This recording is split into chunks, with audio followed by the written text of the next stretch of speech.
Sometimes you're open for a reason. Brown! Ring it up!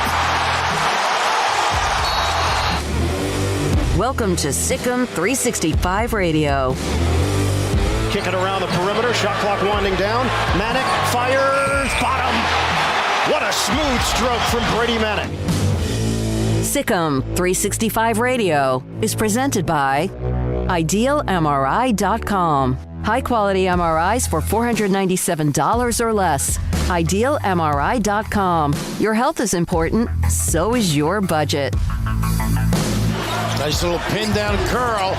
Ready call. Woo! Williams supplying the block.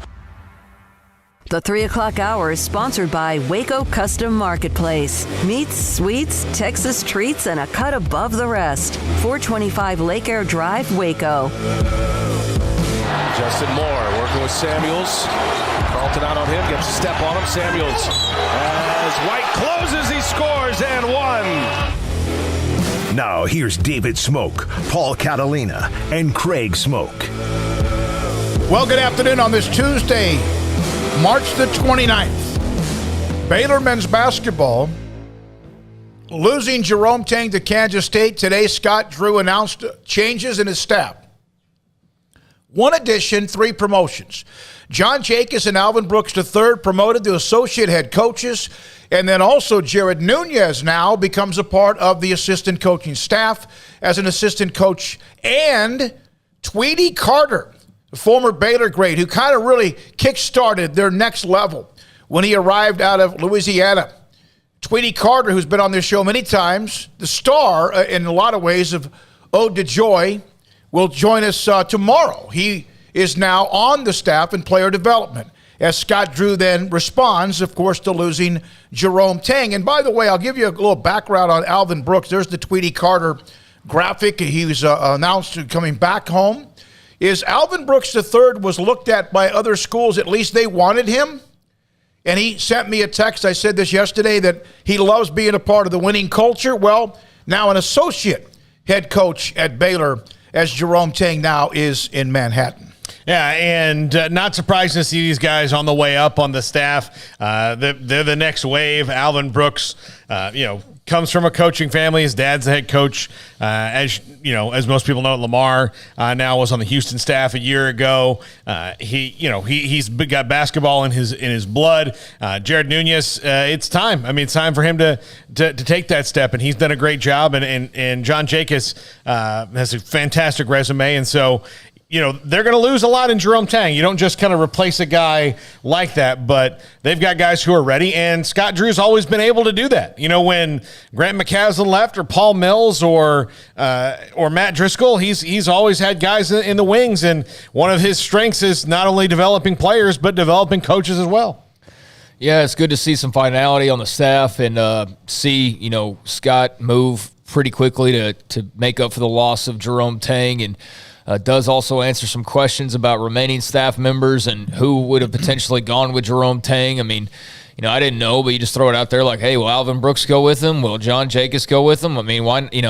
Those guys, want to build their careers up too. But hey, a promotion in-house and getting to stick around the program you've been with and being able to go up a level is a good deal for those guys. So glad that they're all sticking around. That's big for Scott Drew. It's big for these players to know that there's going to be some change, but there's not going to be too much change. I mean, I'm sure there will be a big vacancy felt when they resume practicing and there's no Tang there. I mean, that's going to feel different, but the fact that the majority of those voices will be back should be beneficial.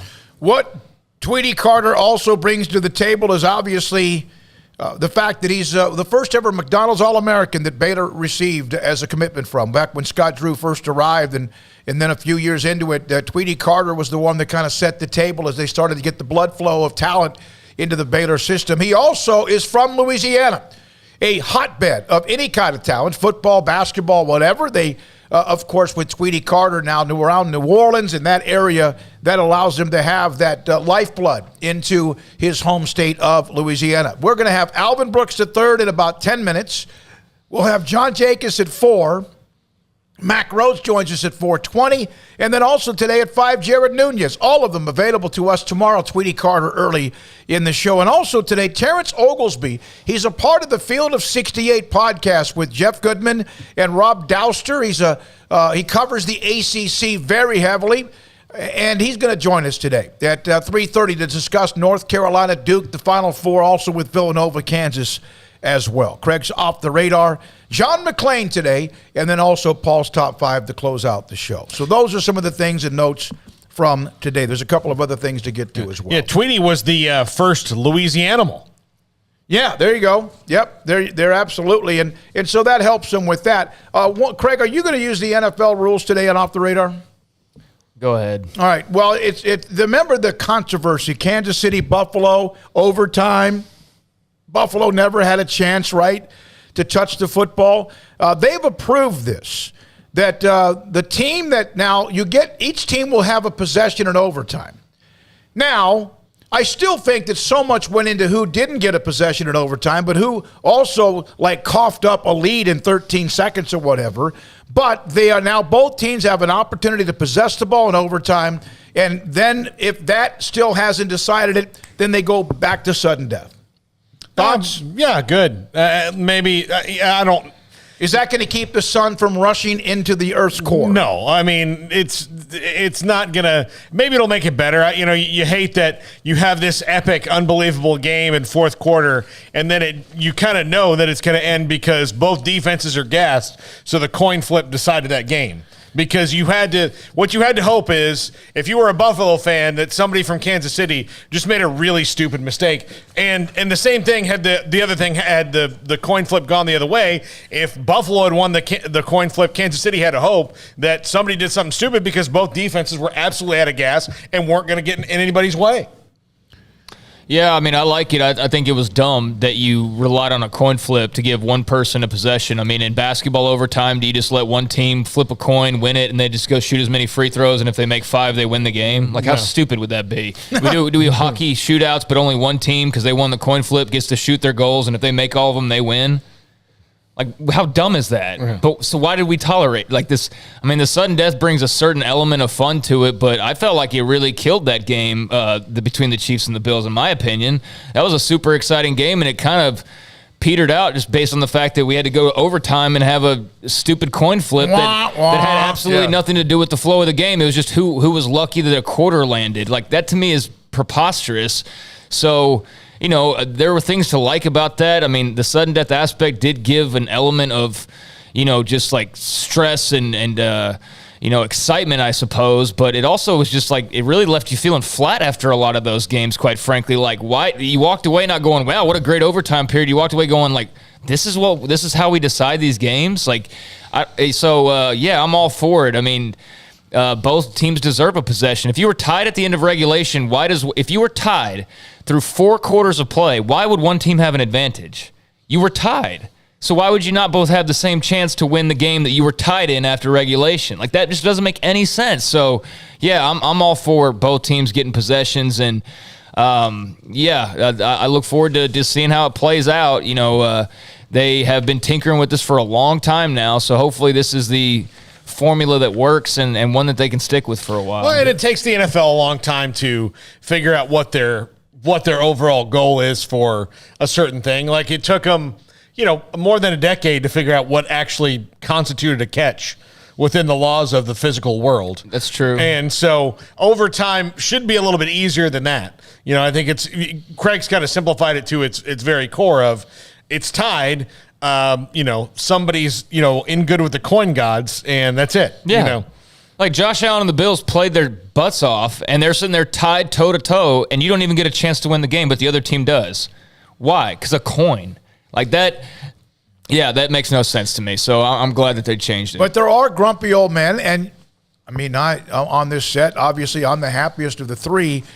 Here are a couple of longtime NFL writers and their response to the overtime rule now. And by the way, I'm for the newest. At least it makes both teams do get to touch the football. Field goal, no score, whatever, touchdown. And Armstrong, I threw a couple more tweets at you. One from Mike Sando and one from Gary Myers. Gary Myers, of course, used to work in the Dallas Morning News as well. And you could pop up whichever one first. I'll go from there. And we do need to clarify, this is playoffs only. Playoffs only, not regular season. From Gary Myers, NFL owners voted a new rule today, assuring each team gets a chance. Direct result of the Bills never touching the ball in overtime in the playoffs in Kansas City.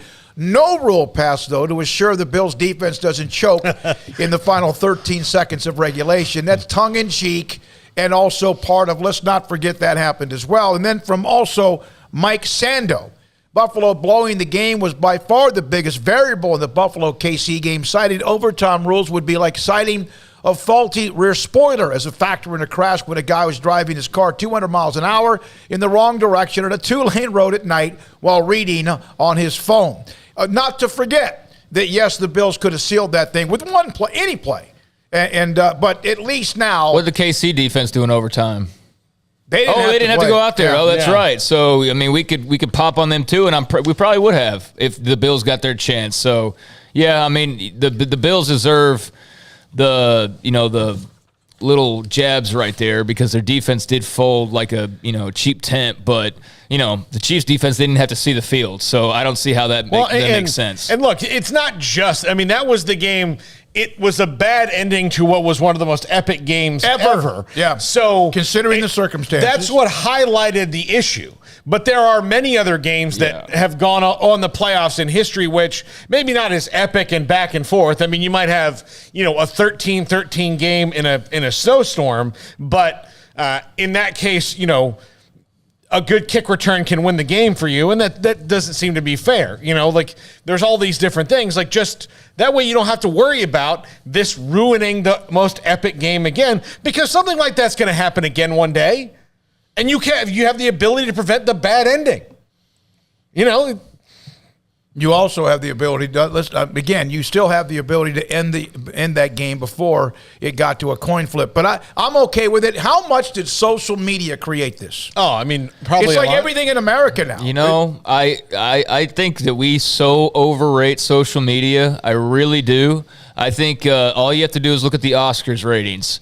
When the Will Smith thing happened, you would have thought everybody in the world was watching the Oscars. They gained 400,000 viewers.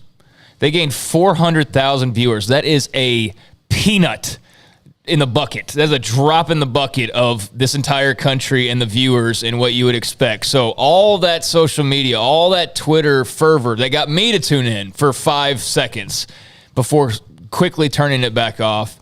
That gained less than 500,000 people. But what would you have thought it was? What would you have thought the jump was for the 10 million people? 10 million people. And I'm telling massive. you, it's I think Clay Travis, I don't agree with everything that he always, spouts off about or kind of the way he does things sometimes. But I do think that just like anybody else, he raises good points from time to time. And I have seen him before talk about Twitter being a funhouse mirror and people treat it like it's real life. And really, it's just a distortion of real life. And I think that's so accurate. I agree with that. And I think that ratings is a prime example of that, and the fact that, you would have thought everybody in the world was talking about that and watching and tuned in, but in actuality, not really at all. Now, I do think social media can, push organizations to debate change and think about change. I think it kind of just depends on the party, though, because I don't think for one freaking second the NFL is caving or feeling pressured by anything, much less social media. I don't think I think their actions have shown they really do not care what the public thinks unless they're absolutely forced, Ray Rice, into having to make a decision that's influenced by the public. We will hear from Alvin Brooks III here momentarily. He and John Jacobs are both promoted to associate head coach as the staff changes announced today by Scott Drew and Baylor Athletics and Baylor men's basketball. Alvin Brooks will join us, and then at 4 o'clock, John Jacobs, 5 o'clock, Jared Nunez will join us as well. There was an article today released in The Athletic by Nicole Auerbach. I don't know exactly when we'll get to it, but I've reached out to her for us to have her as a guest perhaps tomorrow. And, oh, by the way, it's about the focus or the trending of where the conference money will be in the next 2, 4, 8, 7, 8, 9 years as far as the difference. And the difference, of course, in the SEC and the Big Ten, twice as much at some point down the road. Over $100 million for each school compared to in the lower 50s for most of the others in the Big 12, the ACC, and or the Pac-12. That's a story we'll try to get to if we possibly can here in a moment. Alvin Brooks, again, will join us here momentarily, Baylor associate head coach. Let's take you want to mention what I said? Did you read that article? If not, we could take a break and come back with Alvin. I actually read that article a couple weeks ago from somebody else that had that information out there. I can't recall whose name it was, but I remember reading an article, at least a couple weeks ago, if not maybe even farther back, that had pretty much that same exact information. It's daunting for schools that are in these, conferences outside of the Big Ten and the SEC. But this is what everybody rooted for, right? This is what y'all wanted, this mini NFL. Well, you're going to probably get it because college football is it's fracturing in a major way. It's not getting closer. It's breaking apart in grand fashion, and nobody really to blame but the administrators and then all the people involved that have been sitting on their hands for the last several years, just waiting for other people to make decisions for them. Well, look at what you created, and try to fix this and navigate this. That's not going to be easy. We're now joined by Alvin Brooks III, associate head basketball coach for Baylor men's basketball. He and John Jacobs are both associate head coaches as Scott Drew announces some of the changes with Jerome Tang headed to Manhattan. And Alvin Brooks III joins us now on Sick on 365 Radio. What's that sound like to you? Does the title, it doesn't change you because I know you, but what does it mean? It sounded different. I'll definitely tell you that. I don't know if I chuckled a little bit just because I've never heard that in front of my name before. So sounds different. So for you, what does this change your day-to-day life? I just think, it's kind of like any family or any team that you're a part of that's successful is, it's kind of the next man up mentality. And, everybody will have different duties and different responsibilities that we've had in the past. And, it gives us all an opportunity to continue to grow. Coach, what did Coach Drew actually say to you, and what was that conversation like, as much as you want to reveal in terms of him just telling you about the promotion? Well, he called me. He called me over the phone, and he said, we just small talking, and then, he said, well, how about you and Coach Jacobs being co-associate head coaches, because I think both of you guys are head coaches. for the future. And I said, really? And so I think I was kind of surprised. And obviously I'm very thankful and very grateful that, he thinks that highly of both of us. Well, by the way, he's not the only one. A lot of people do, but also you and I traded a text or two about a week ago. There were a couple of schools, media that covers a few other schools, that asked me about you and other places, and your response was, I love being a part of the winning culture at Baylor University. And that might have been before the call from Scott Drew as well. Can you try to describe that and also try to keep as much of this together as you can? Well, it was actually at that time I already knew. Okay. And so it was just, obviously, something that we couldn't reveal until the right moment. And so, my name was on Twitter for a lot of different things. And, that's not something that I can control. We call it championship problems. And so it's a blessing when your name is a part of things that mean that you're winning. And, I'm excited to be a part of this special family. And, my family is excited to be a part of this special family. So, Coach Drew said that, he feels you and Coach Jacobs will be head coaches one day. One of the things that the Baylor staff has always been good at doing is developing players, but maybe a little under the radar is developing coaches. I mean, there's, a bunch of guys who are head coaches now around the country at different jobs. How do you feel about the development that happens within a coaching staff when you're a young coach moving your way up under Coach Drew? He allows you to do a lot. And, there's nothing like experience. It's kind of like players when you're playing a lot in practice and you playing in games, the experience allows you to get better. And, we have, the Bible verse, iron sharpens iron. We're surrounded by other great coaches, whether they're young, old, GAs or managers, or even learning from other players, a part of our program. I think it's a psychological safety that we've created that allows everyone to get better together.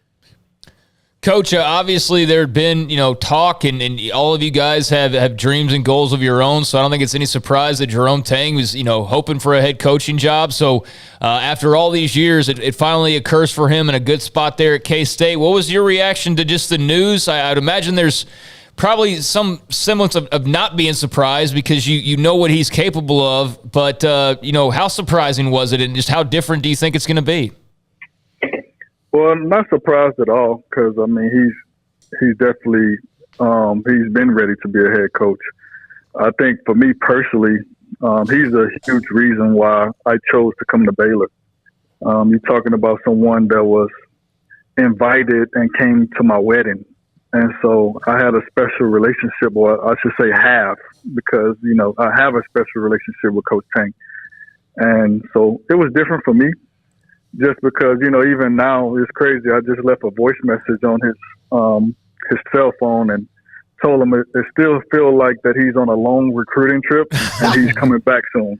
But obviously reality is he's gone. And so, it's a big adjustment just because, defensively, him and I, we focused on the defense a lot together.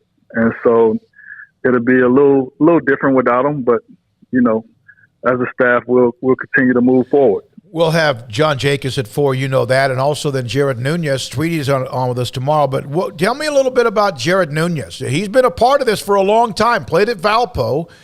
So he's connected to this coaching tree in a lot of ways, a player at Valpo. But tell us a little bit about Jared Nunez and the opportunity for him. It's a great opportunity for him.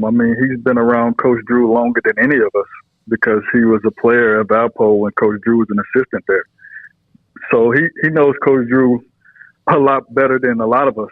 And so, he's been here for over a decade. So he knows the Baylor way. He's had a lot to do with the success that we've had, but it's just been behind the scenes. Mm-hmm. And so now I think he'll continue to do what he do, and obviously it'll be in the forefront and more behind the scenes now. What kind of a coach do you think that Tweety Carter will be? He'll be a guy that brings a lot of energy to the gym. He smiles a lot. So, he could brighten up the gym and bring an energetic, smiling vibe. And, also to be a McDonald's All-American, and a point guard, he has a lot of knowledge that he could pass on to our guys. And, I could tell from, he likes to work people out. Obviously he won't be able to do that in his role now, but he'll be able to give us pointers if he sees something for us to be able to help our guys. Was that kind of a no-brainer for you? I mean, did you see Tweety and coaching kind of going hand in hand eventually? Yes. Yes. From the first day I met him and watched him and observed him, he'll play against our guys, and he's one of the few guys that will play against you and also try to teach you at the same time. Most people are so competitive to where they won't teach you until after the game. He was a guy that would teach our guards during the game on something that he may have seen that they could have done better. And so a guy that does that, that they love to teach the game. And, that's all coaching is teaching. I'm going to ask you this question. There's a young man who's at the McDonald's All-American game right now. Can you talk about him? Because he is signed, right? Yeah. Yes, he's signed. I just wanted to make sure because I know he did, but I wanted to make sure. Thank you for looking out for no violation. Because I didn't know if there was a fine line. I'm glad you confirmed that, Paul. You as well. But he won the 3-point shooting contest last night. That's no surprise, and you had a lot to do with his. I know everybody does, but you had a lot to do with Keontae George. Can you tell us what you think about him? First, Keontae is a great kid. First and foremost, and he comes from a great family. That's huge for us because we pride ourselves on being a culture of joy. In order to do that, you have to have great people, and he's very talented. Obviously he's a McDonald's All-American, and there's only so many guys that in the world that can say they was ever a McDonald's All-American. So he's very talented and he's very coachable, and I think that's one thing that, as a staff during the recruiting process, that really excited us to have him join our family is during the process, we didn't have to tell him everything that he was great at. He wanted to hear what could he get 1% better at. And I think that's something that we loved as a staff. And he still to this day wants to continue to get better. And that kind of spirit, I feel like he'll have a great career. How much does winning a championship allow you to maybe tighten the filter on not guys with ability? There's tons of guys who can play, but guys you can kind of look at and go, okay, this is a guy who will fit here at Baylor because of his work ethic, and not have to maybe cast a wider net over and take chances on guys. Yeah, I think it's kind of a fine line. Obviously, I think in some cases, you feel like your culture may be strong enough to help someone. And I think it's a thin line. You try to figure out, do as much research as possible. And, hopefully that you find someone that obviously they have to be talented enough in order to help us win the way we want to win. But, we try to find guys that are willing to sacrifice. So I think that's the biggest thing is, how much would they sacrifice when they get here? And the fact that they will love Baylor and just not use Baylor to try to get what they want to get, if that makes sense. It does. Coach, just looking back, I know it's still sort of fresh and there's been a lot going on since then, but just kind of looking back on this past season, have you had any time to sort of reflect, or is that something you'll do later on? No, I actually did. I probably more this past couple of days more than anything, and just talking to my dad about it. And, I don't think people realize, I just talked to one of our players just probably less than 30 minutes ago, and we were talking about this past season, and we went the last 10 weeks without our entire team. January 8th at TCU was the last time we had our entire team. And at that moment, we were undefeated. And so, it's injuries, that's something that you can't control. But to finish the last 10 weeks without your entire team and to still, be Big 12 champions and have a number 1 seed says a lot about the character and the work ethic of the guys that we have, because, different guys stepped up at different moments because we had at least someone hurt and out majority of the time. Alvin, congratulations. I'm going to say it again. Associate head coach at Baylor basketball. You're still laughing. You're still giggling. It's kind of it's crazy. Man, that sounds great. Kind of a nervous, hell yeah. Yeah, that's good, man. God is good. God is good. John will join us today at 4, Jared today at 5, and then also tomorrow, Tweety Carter. Alvin, appreciate you communicating back and forth with me over the weekend and also being a part of today's show, and go enjoy it. Thank you.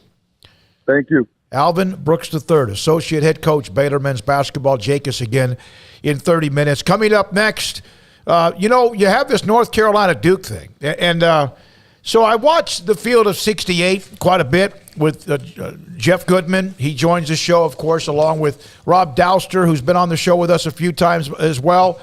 But there's also Terrence Oglesby. He is heavily covers the ACC, played at Clemson, and very good at breaking down the Final Four in college basketball in general.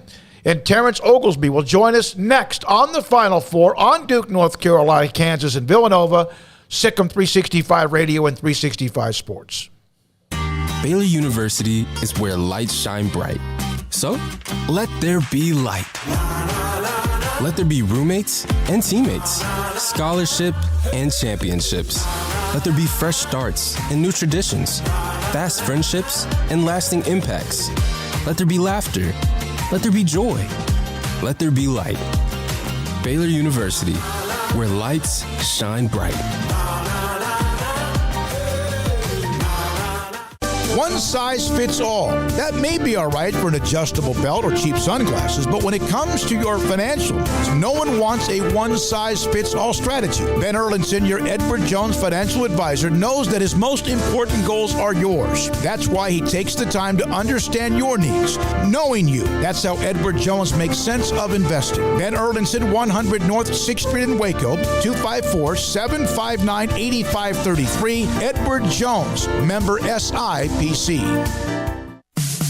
In the market for a quality metal building? Since 1943, Pioneer Steel and Pipe has helped Central Texas residential and commercial customers with metal building design, panel options, building components, and trim options. Pioneer Steel and Pipe's residential line is energy efficient, offers low maintenance, reduces insurance payments, is impact resistant, and carries up to a 45-year limited warranty. In addition, they can also help you find a metal building contractor for your project. Pioneer Steel and Pipe with locations in Waco and Bryan and at pioneersboys.com. It was broad daylight. I stepped into a gas station for 5 minutes to grab a snack, and just like that, my car was broken into. They made out like a bandit. My laptop, my phone, everything. I called my agent to see what could be done, and he restored my faith in humanity. My claim was processed so quickly, and I was able to recover my losses. Stop by and see our agents at one of our 3 McLennan County locations. Coverage and discounts are subject to qualifications and policy terms and may vary by situation. Did you know that Waco Regional Tennis and Fitness is a partner of the City of Waco? Did you know that we are open to the public? Waco Regional Tennis and Fitness offers day passes to the public for only $10 a day, and we offer money-saving memberships. Waco Regional Tennis and Fitness offers over 40 group exercise classes each week, including barre, yoga, boot camp, indoor cycling, and more. There are free weights, weight machines, TRX, rowing machines, stationary bikes, new treadmills, elliptical machines, and much more on the spacious weight room floor. Personal training available where you can be encouraged to grow. Sauna, whirlpool, tanning bed, and kids club. 17 tennis courts, 8 pickleball courts, youth and adult tennis and pickleball lessons. Waco's premier experience where you can help your mind, body, and soul. Visit our website at wacotennis.com. Call us at 254-753-7675 or visit us next to Hawaiian Falls on Lakeshore Drive in Waco.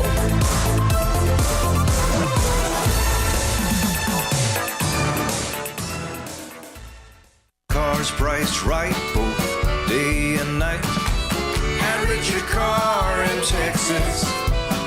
Trucks built for you, red, white, and blue. At Richard Car in Texas. Cars that zoom with lots of room.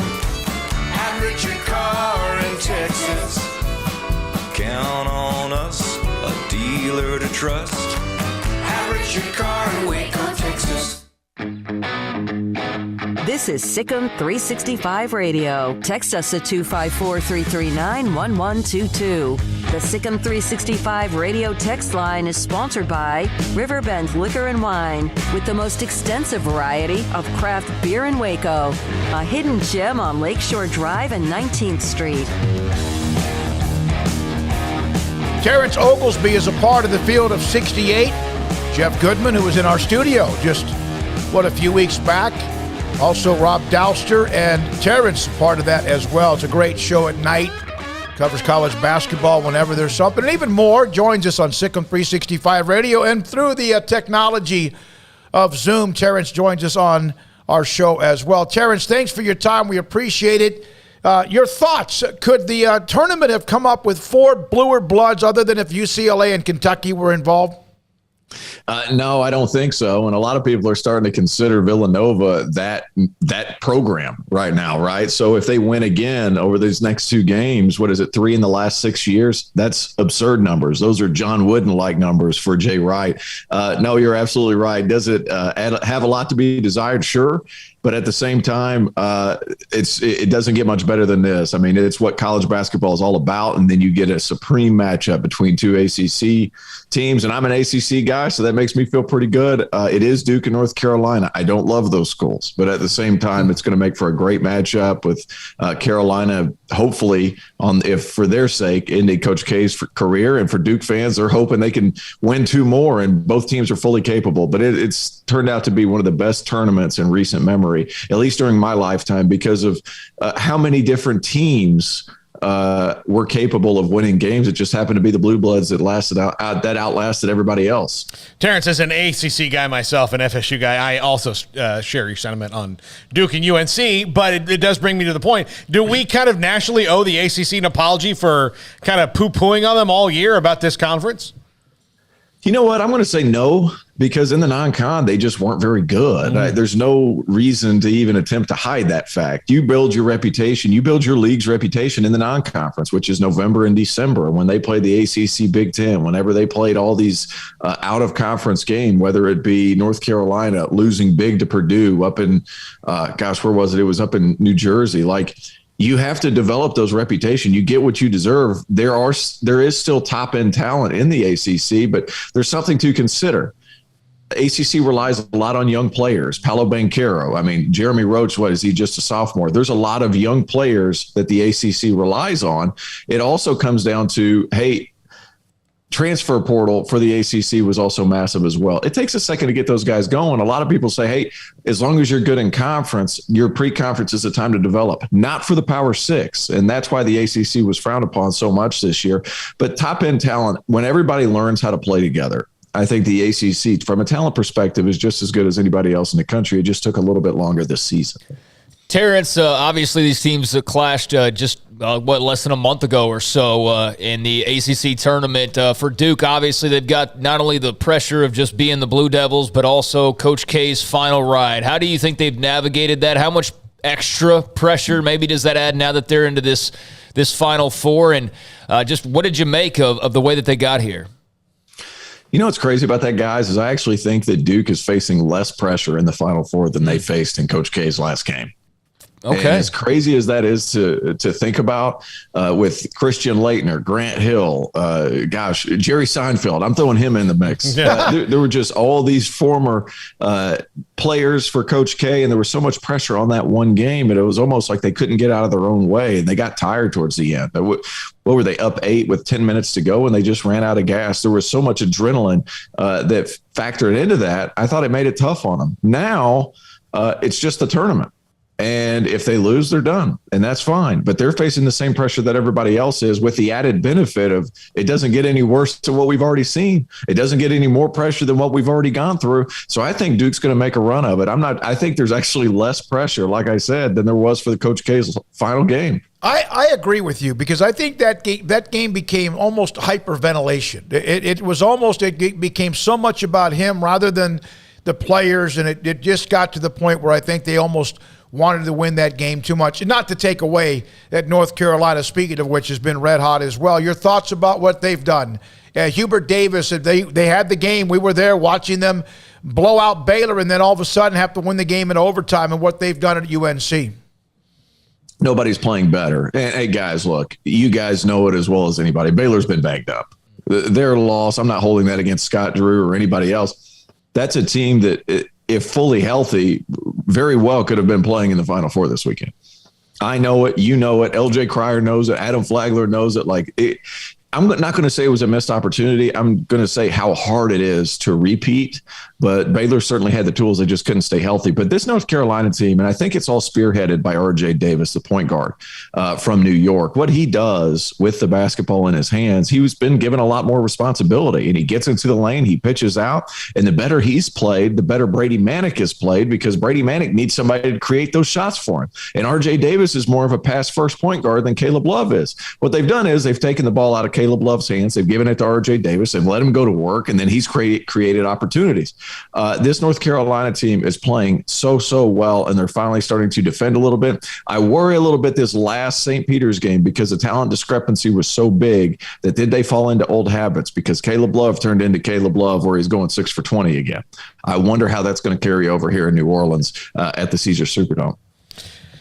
When earlier in the season, the knock on Armando Bacot was that he was a little soft down low. Is that part of that development and playing together? Because the last few games, he hadn't looked soft down low to me at all. Well, if that was the case, it is no longer the case, because that guy, what is he averaging, 20 and 14 over the course of this tournament? The guy boards, and he does get a little bit chippy, and that might have been a result of, hey, they're calling me soft. I'm going to go a little extra. I'm going to do a little extra, whether it be holding a little bit on a box out, whether it be jumping out extra hard on some of these screen and roll situations on defense and being a little extra physical. I didn't know that was a thing of Armando Bacot being soft, because I don't think that you can be considered soft if you're averaging double-digit rebounds. I voted for Alondas Williams to be ACC Player of the Year because I thought he deserved it, because he was 1 point short of leading the conference in scoring, and he led the conference in assists. But Armando Bacot, man, he's made me change my mind. I wish I could retroactively go back and change it, because, man, he has been terrific. He's been the constant for that team. When there's been a lot of flux, a lot of going up and down in performance and shooting and defense, you knew what you were going to get out of Armando Bacot. Soft is no longer the issue with that young man. Terrence, is Villanova, or should they be considered a blue blood now? I mean, tell me, I think the blue bloods want to be Villanova. Yeah, fair. Fair enough. I think so. So in my mind, there's no question that Villanova is a blue blood. You make 3 Final Fours in a span of 6 years, and you continue to do it at a high level, and like they're too good not to be considered as such. And what Jay Wright's done is second to nobody in the country. Scott Drew's up there. Jay Wright's up there. I would consider those guys at the very top of today's coaching, whatever order. I would throw Bill Self in that mess. So you got 2 in the Big 12, and then I would throw Jay Wright in there. They're consistency level guys, and it doesn't matter. It's how they perform. It's not just how they look. It's how they act. It's how they communicate. It's their team effort every game. They never waver. It's unbelievable. A lot of people call it boring. If you're a hoop head like me, it's fascinating, because I've never seen a team, guys, and you guys, you can elaborate if you've ever heard of one, but anytime they get irritated at a call and they don't agree with it, they don't argue with the refs. They don't look over at Jay Wright. They just start clapping their hands. They are so mentally above any duress, it seems like, throughout the season, throughout the Big East tournament, throughout this tournament, that even if they get down 10 or 12 points, you can just count on them to keep fighting back. Now, the injury of Justin Moore is going to hurt them, but Villanova's terrific. And it just seems like one of those games that Jay Wright just figures it out. Now, I know he's going up against Bill Self, one of the best to do it. But at the same time, Villanova is still Villanova. So it's going to be interesting to see. And when Baylor wrecked everybody last year in that tournament, Villanova had them a little bit wobbly in that game at Butler Fieldhouse. And of course, they did that without Gillespie, and then Davion Mitchell and company had a feeding frenzy on turnovers. So who even knows what they might have done last year? And that is by no means to take away how great Baylor was a year ago. No, Baylor, last year's Baylor team, I think if there wasn't that COVID pause, you're probably looking at the greatest college basketball season of all time, because I don't think they lose. And I think they physically overwhelm people. Last year's Baylor team moved the ball a lot better than this year's Baylor basketball team. No kidding. Because Davion Mitchell and Jared Butler, they could just get rid of it, and they were so fast at getting into the lane and pitching out. And then everybody else kind of benefited because you had a bunch of guys that were good playing off the catch. Matthew Meyer was good playing off the catch. Cryer, Flagler, they were better players playing off the catch. Now this year you had Matthew Meyer trying to create a little bit too much because you were injury depleted at the guard spot, so you needed him to do more. But last year's Baylor team was fantastic. And to go along with what you're saying, a healthy Colin Gillespie helps Villanova not turn the ball over. But at the same time, I don't see anybody, anywhere, anytime during any portion of last season that beat your Baylor Bears. All right, I'm going to ask you this. 3 coaches. I mean, Hubert Davis is in his first year as head coach, so we can kind of take him out of this, but because he's not near to the same level as the other guys. But if you have a week to plan and you're going up against Jay Wright, Bill Self, or Coach K, which coach would you rather face with a week to plan against you?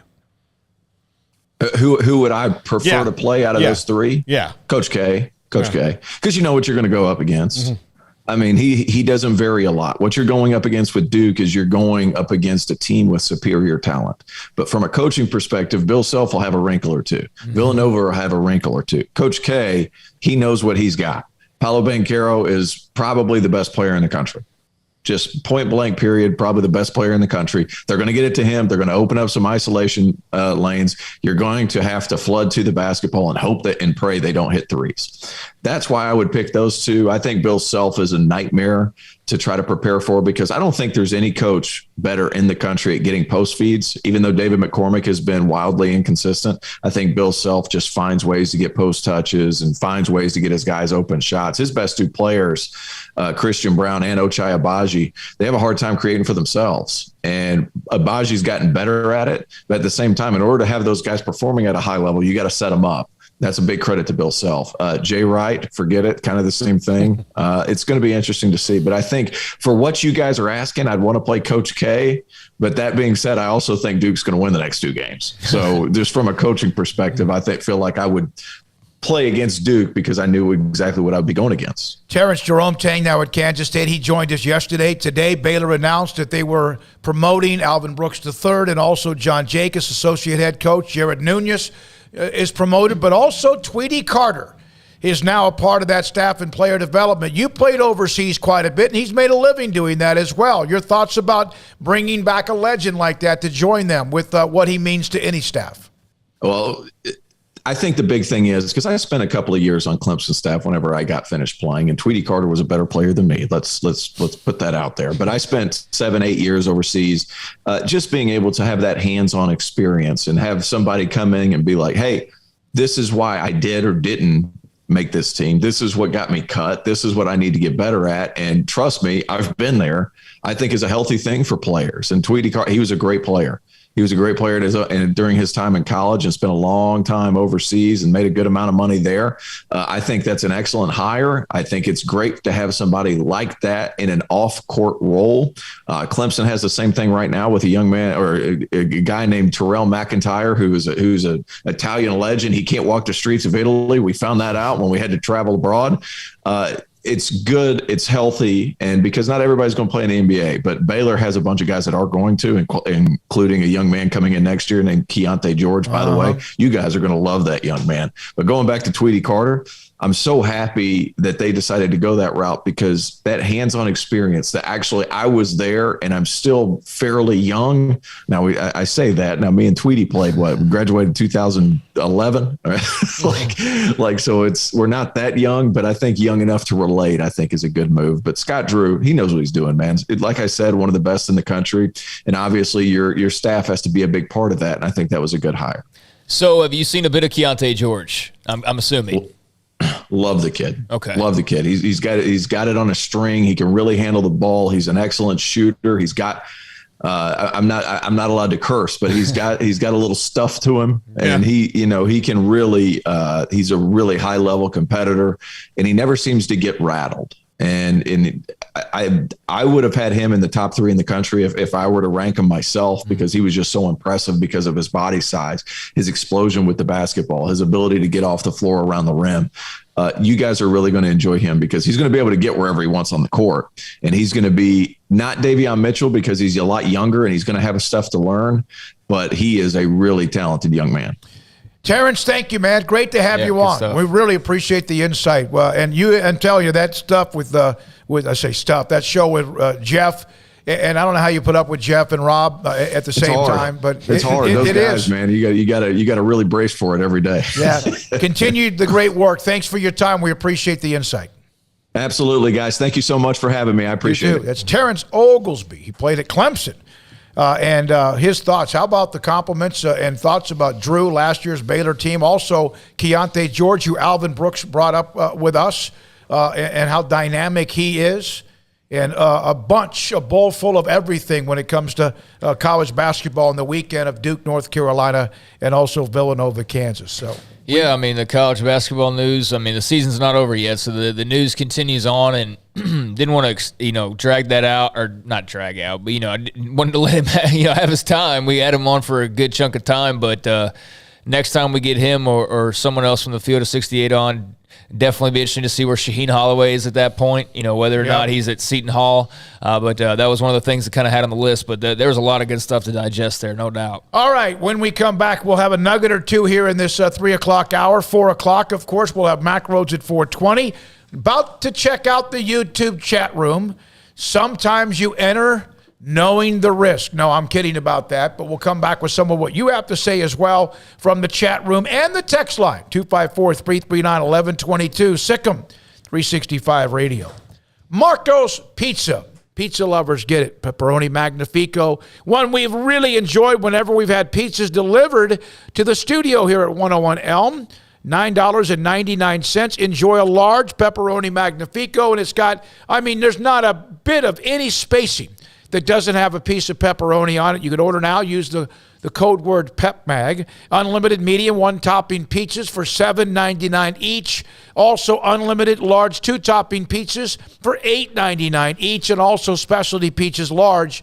You get $3 off if you want to use the code SPECIAL3. Download their app. Get 25% off your first menu price order as well. Pizza is just a tap away. But also more than pizzas. They have pizza bowls, sandwiches, wings, salads, and more, plus soft drinks if you want. Bob Mock, the owner of 4 locations in Waco, China Spring Woodway, also in Robinson and Belmead, and the new one being built in Hewitt. It's pepperoni Magnifico. That's the go-to. We love it. And the all meat when it's delivered. It's Marco's Pizza. Pizza lovers get it. 1, 2. I'm in love with a man named Rudy. I'm okay with that. He knows exactly what I want. He keeps me coming back. Cooks breakfast, lunch, and dinner for me. Does the dishes too. I'm in love with a man named Rudy. Last name Barbecue. It sure is easy to fall in love with Rudy's tasty oak smoked barbecue. Next in line. Boots add protection. Good boots help you climb better and move forward faster. And when your son or daughter steps into the boots of a U.S. Army officer, they also learn how to lead. In these boots, they'll gain more confidence with expert training in one of more than 150 occupational specialties. In these boots, they'll stand a little taller and lead a team with diverse backgrounds and areas of expertise to successfully accomplish whatever challenge comes next. In these boots, they'll earn respect with valuable experience from day one that will give them solid footing for success into the future. Highly qualified candidates who earn a spot on our team can receive comprehensive health care coverage, college tuition assistance, and a bonus of up to $40,000. See all the things your son or daughter can achieve in our boots at GoArmy.com. U.S. Army Waco Recruiting Company, 254-598-8131 or 254-776-1543.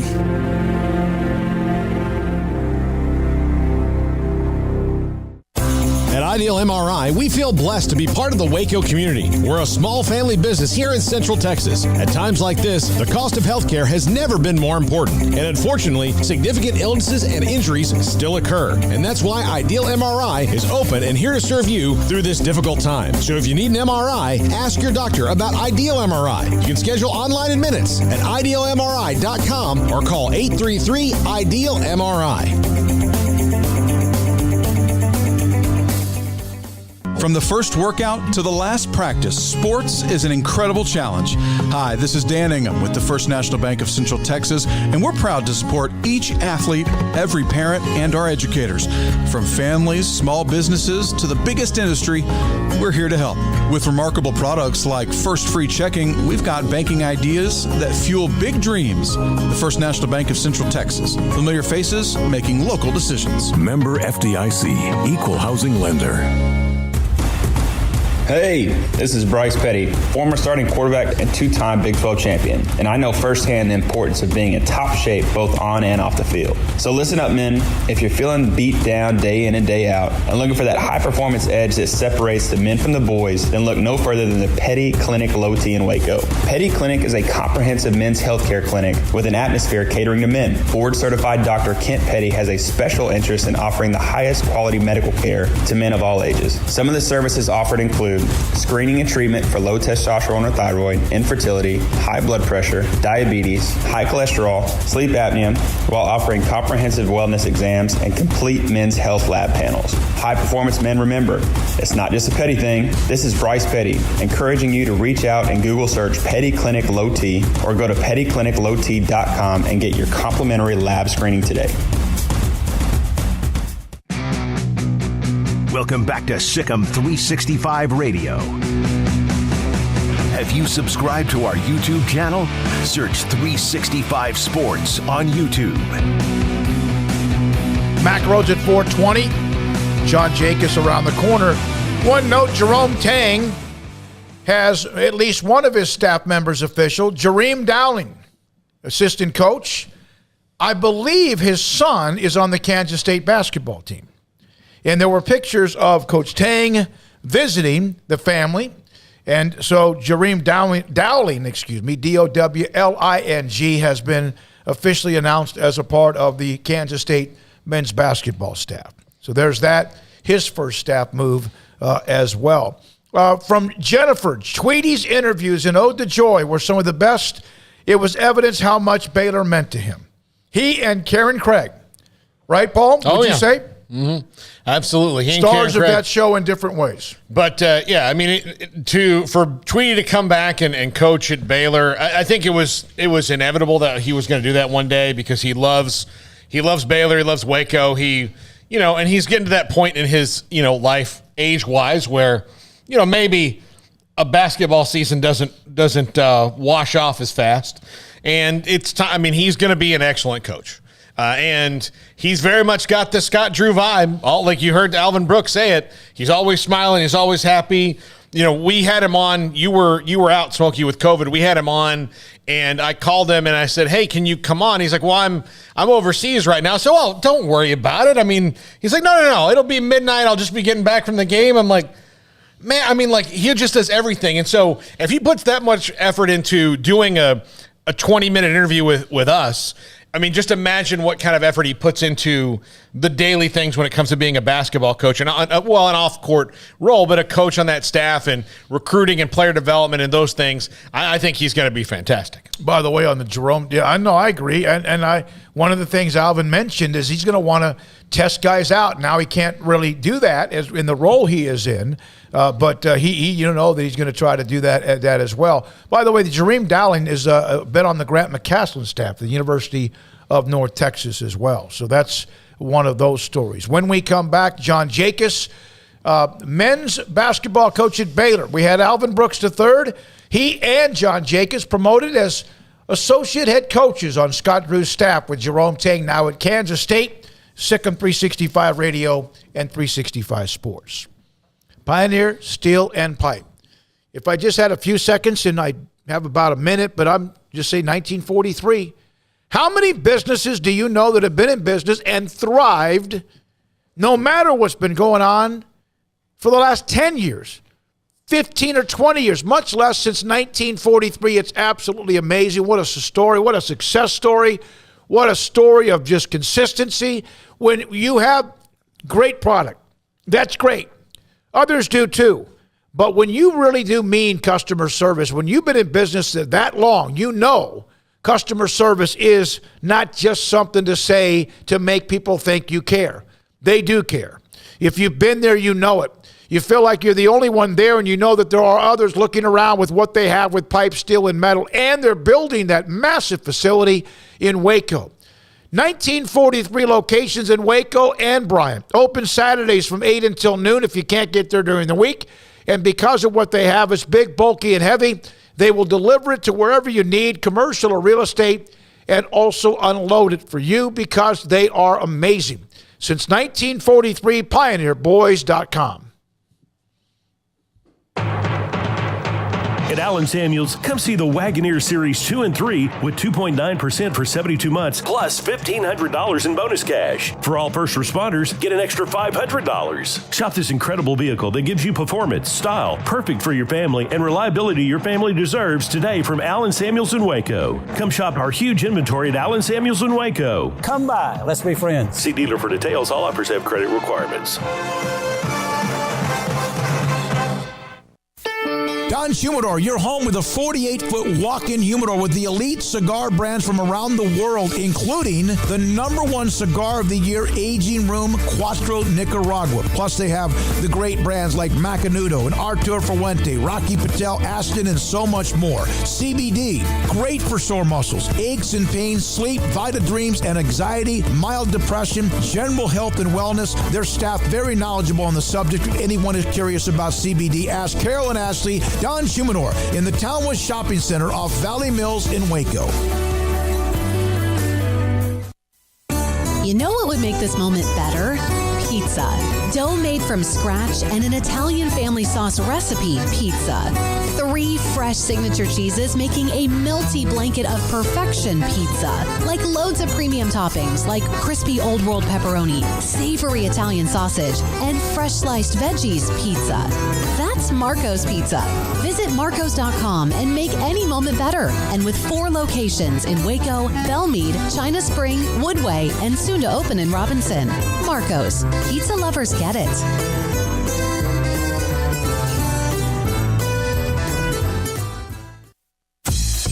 Baylor Scott & White, Southwest Sports Medicine and Orthopedics, the team physicians for Baylor Athletics, diagnosing and treating all sports-related injuries, including concussions. These specialists also provide orthopedic services for athletes and non-athletes alike, whether it's knee or shoulder pain, hand or wrist injury, orthopedic spine care, and even an arthritis and total joint clinic. Trust the doctors Baylor Athletics trusts. Baylor Scott & White, Southwest Sports Medicine and Orthopedics wants to get you back in the game. It's plain and simple. Waco Custom Marketplace is the one-stop shop for what you need for tailgating, from charcoal, cold beer, and wine.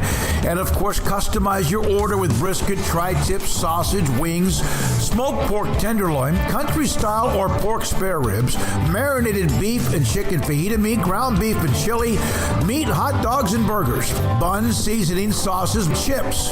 There's fresh baked bread and kolaches every day, breakfast sausage links. And you can also customize your favorite cut of steaks from select, choice, or prime, bacon wrapped fillets, ribeyes, New York strips, sirloin, T-bone, and porterhouse. Full service butcher shop includes pork, poultry, beef, chicken, and seafood, serving Waco restaurants and families since 1940. Your one-stop shop for beef, pork, poultry, and seafood needs. Waco Custom Marketplace, 425 Lake Air Drive, or WacoCustomMarketplace.com.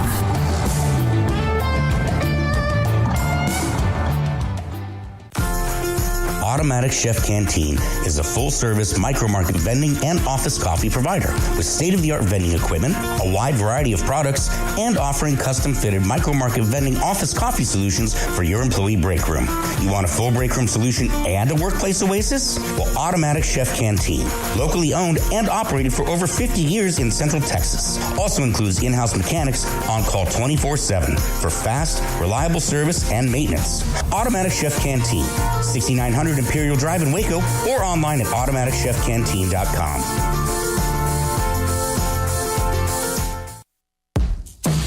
Welcome back to Sikkim 365 Radio. On 2nd and 10, all day to throw it. Well, not quite all day, maybe one play. Doyle doing it on both ends, on both sides of the football. This will be from... The 4 o'clock hour is sponsored by Boozer's Jewelers, the wedding ring store, specializing in custom jewelry and repair, all in-house. Now here's David Smoak, Paul Catalina, and Craig Smoak. We start this 4 o'clock hour very similar to what we did to start the 3 o'clock hour, joined by associate head coach at Baylor men's basketball, John Jacobs, on Sikkim 365 Radio and 365 Sports. What does that mean? First time you've heard it? We just mentioned it. Anything different for you? One, thanks for having me, and two, I appreciate you talking about all the great stuff that happened with our staff today. And it's nice to be called associate head coach. I'm thankful for that and thankful for the way Scott supported me. But I think it's better because the title comes with my friend Alvin, and just doing it together means a bunch. And then Coach Nunes is one of my best friends in all of life. Obviously been a big part of the Drew family. He played for Homer, and for 20 years he's helped that family and served them. So to see him successful is even better than any title I could have. And then let's be honest, maybe the coolest thing about today is that Tweety Carter is a full-time Baylor Bear again. And, I would put myself last on that list. There's too many other blessings that happened today. But it certainly means a lot. But more than anything, it just means our culture of joy is in a great spot. None of us left. And we're going to stay together and just add a great guy in Tweety. Let's talk about Tweety. I asked Alvin about him, and Alvin said that he's going to be enthusiastic, a great guy to have around, a great guy to have around players. And I don't know if I've ever met anybody who's as enthusiastically dedicated to everything he does like Tweety. So it seems to me that he's going to be a great coach almost right away. Yeah. Well, first off, if you're a point guard, you're a coach on the floor. So he's been coaching 8th grade. He scored 7,000 points in high school, and he was so bored with junior high, he just skipped junior high basketball and went straight to high school basketball. So in some ways, he's been coaching for 2 decades. But more importantly than that, I just think nowadays it's so important to re-recruit your own guys. And so you need guys on staff that understand what it means to love Baylor. But you also need smilers because, everybody wants things so fast and it's hard to stay unified and together and positive. And you're adding one of the most positive people, not just in the history of Baylor basketball, but just in general that I've ever met.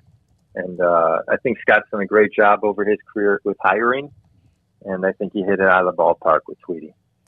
John, I asked Alvin this, but what was it like to learn the news? How did Scott get a hold of you? Was it a phone call in person? And just kind of what was your reaction initially? Yeah, Scott gave me a call and told me about it, and I said, Coach, that's great. Thank you for the honor, but I want to do this with Alvin Brooks. I won't do it unless he does it. And I actually know for a fact when he called Alvin did the same exact thing. He said, I'd love to do it, but I'll only do it if John does it. So I think, you're only as good as the whole, and promotions are great, but you're still as solid as the group is solid.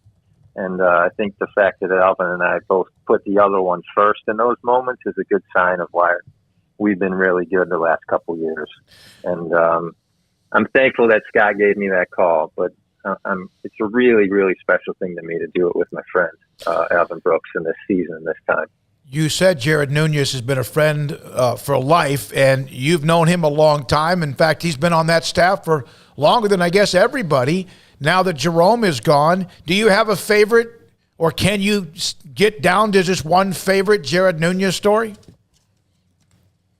I think Jared, the number one thing I was thinking about Jared, besides the fact that he's just done a lot more than people understand behind the scenes. Even with recruiting, he played a big role in recruitment of Kendall Brown being from Minnesota. Freddie Gillespie's story doesn't start without Coach Nunes because Freddie's family friends with the Nunes family in Minnesota. So much of our success, even on the recruiting trail, is because of his long-term relationships. But thinking about being in Tweety's role and the role Jared just left, is that you're in charge of the Nike gear. So for like the last 13 years, every former player, every person that comes in our office, anybody who comes around wants free gear from Coach New. So I can tell you the number one thing he told Tweety is, I'm handing all the Nike gear to you, and now you can be Santa Claus. And just in general, you can't win in that role because there's just never enough gear to hand out for free. But besides that, I don't know that much of his role is going to change. He's just going to get a bigger opportunity to coach on the floor, which he's ready for, and he'll do a great job. From the moment you got here, I'm sure you felt this with Coach Drew, but I mean, he is instantly making his coaches a family, and even guys come and go, he's retooling that. What's that like to step into day one and then comparing it to now? Does it change that much, or is it something you kind of feel growing as you go? No, I think from the beginning you feel there's this legacy of responsibility. And because they kind of built this thing up after such a trial period and, a hard time in Baylor basketball history, from Coach Driscoll on, you're kind of stepping into this family. And Coach Driscoll obviously moved on. Paul Mills moved on. Grant McCass moved on. Now Jerome has moved on. And the one thing you learn is you never root against your own coaching tree. And every one of their success is our success. And every time our team does well, it blesses everybody. And Coach is just really big on preaching the fact that you just don't ever mess around with your own coaching tree. And probably because his coaching tree started by working for his father, Homer, who's a Hall of Famer. And so when it goes from father to son, and then from son to Coach Driscoll, and then from Coach Driscoll all the way to us 20 years later, you're just stepping into almost like a legacy thing. And we're really proud to be part of that legacy. And today, it's a nice little step for my family and I. I'm not going to lie. We're thankful to Scott for giving us this opportunity. But the bigger thing is that our legacy and our family coaching tree has grown. And adding Tweety is the main thing. And we just want him to feel like this is the right thing and the best step for him. And I think he's thrilled, and we just can't wait to work together. John, it's only been a couple of weeks, but have you had a moment to kind of sit back and reflect on this past season, or will that come here in the near future? No, I think for about 5 straight days at 3 a.m, I woke up staring at the ceiling, reflecting on the season. For 2 years, you don't lose the last game because we were a 1 seed 3 years ago, and COVID took that tournament away. Then last year, we were a 1 seed, and we won the whole thing. So we haven't lost our last game 3 years. And the pain of losing your last game, you forget kind of what that feels like. It's brutal. And it's also kind of odd just because you're now dealing with this one and done thing with Jeremy and Kendall, and the season goes so fast, and you just want to kind of grab a hold of not only, the pain of the loss, but losing certain relationships and kids moving on. So it's been dramatic and fast, but more than anything, I think the main reflection is that we're thankful to cut down another net, winning the Big 12 championship. We're really thankful that we think a couple of our guys will end up being first-round draft picks. And being a 1 seed means a bunch. But more than anything, it's still hard to get over the pain of seeing LJ and John and Langston not get to play this year. And you're just feeling the weight of so many emotions at once. And we'll come out of that in the next couple of days with a plan for next year, and we're already building towards that. So, yeah, that first week after the loss is hard on you emotionally, but we've rebounded and we're in a good spot. You obviously had people who signed with the class of 2022, and one of them is at the McDonald's All-American game. We asked Alvin about Keontae George. He won the three-point contest. But how much right now is just the focus on recruiting your own roster with so many guys who have decisions to make, and how easy it now is to come and go? Is that something you feel pretty good about where you are? Yeah, we feel amazing about it. I think we're one of the best high major programs in the country and not losing kids to the transfer portal. We're going to remain being that as a staff, I believe. And then not just that, I think it's not just keeping your own kids, but now more than ever with NIL and the transfer market and the portal, you win and lose championships in April. And we need to be good general managers right now. We need to serve Scott really well. We need to think about how we can best have the best team back. But you kind of used to build this thing in the summer with high school kids, and now you're having to do it with high school kids, transfers, and then keeping your own. And April's one of the hardest working months. You're never not on your phone as an assistant. But winning and losing comes down to how you handle this month. So we're going to be excellent over the next 4 weeks, and I think we'll be really thrilled with what the team is and who's coming back by the end of this month. What does it say that you have the kind of players, the level that they are, that they have decisions to make about moving on to pro basketball, if in fact they do? Well, one, it means we're winning. 80% of the guys drafted in the NBA still play in the NCAA tournament, and they still come from winning teams. So you don't have guys coming off your bench like Jeremy Sohan in a top 15 situation in this upcoming draft if you don't win. You don't get 2, 3, 4 guys drafted if you're not winning at an incredibly high level. So the first thing it says is, as a whole, even in spite of all the injuries we went through, we still won. And then the second thing is just that, we've ended up with high character kids that know their roles and have NBA upside. And we just needed to keep doing a good job of finding those kinds of kids. And those kinds of kids already exist on our team. And just like people didn't see it until it happened with a couple people over the last few years, there's guys on our team right now, when they play basketball next year, people will be blown away at how good they are. So I think we do it by who we bring in through recruiting, but we also do it by our player development internally. And we're going to have a really good summer with our player development. So there'll be some surprises, and some of them will be the freshmen, because they're excellent players. But some of them are already on our team, and that's what we need to do right now is to love the guys we got.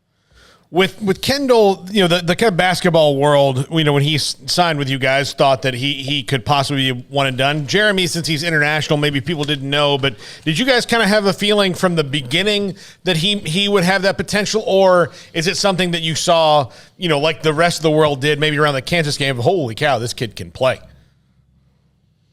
Yeah, I was part of the recruitment process with him, so I watched him since he was 16 years old, and I always got the sense that he was an NBA player. And then he played in prep school in Indiana as a junior. And then because of COVID, had to go back to Europe and played his senior year in Germany. And while he was floating around in Germany and no one could see him because the world was shut down with COVID, he grew 3 inches.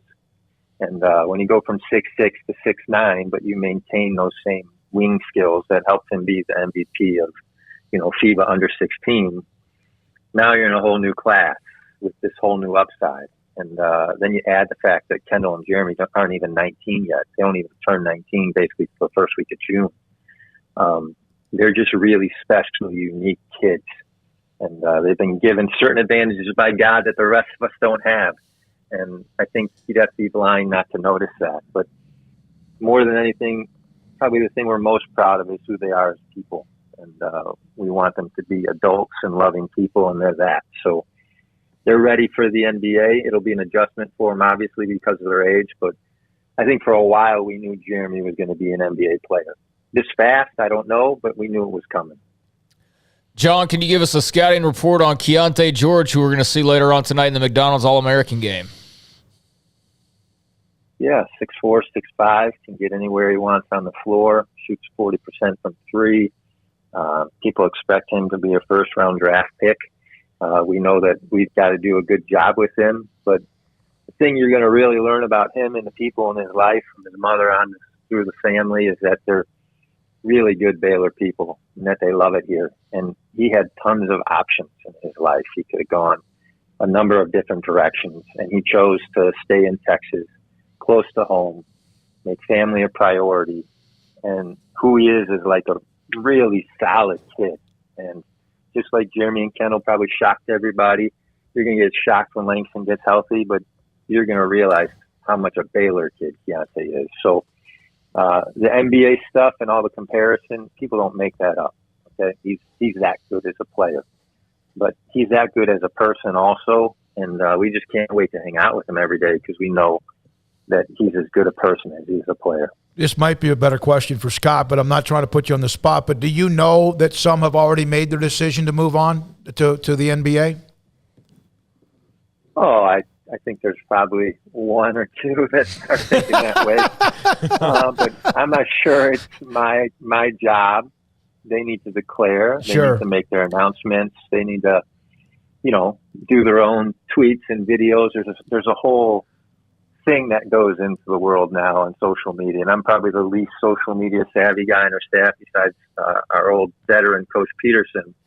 But we need to let the kids do their process. So it's not even about keeping secrets. I just think it's about letting these young kids sit with their family, think through it. And then there's this celebration. Everybody's celebrating Tweety today. They're celebrating Coach New's promotion today. I just think they deserve that celebration. So we're going to let them tell the world when they're ready what their decision is. You mentioned what Langston Love can be, and obviously incoming Keontae George and all the others. How good and how much would it help with what LJ could bring to the table based on his health? He's had the surgery. He mentioned that this week, and the possibility he's back as well. Yeah, LJ Cryer is one of my favorite people in the world, and he shot 47% from three, and he was our leading scorer. And I don't think anybody in the Baylor Bear community has forgotten that about him, but maybe some people on the outside have. And there's this leap that Davion and Jared made in their third year at Baylor, and they went from NBA prospects to this new stratosphere.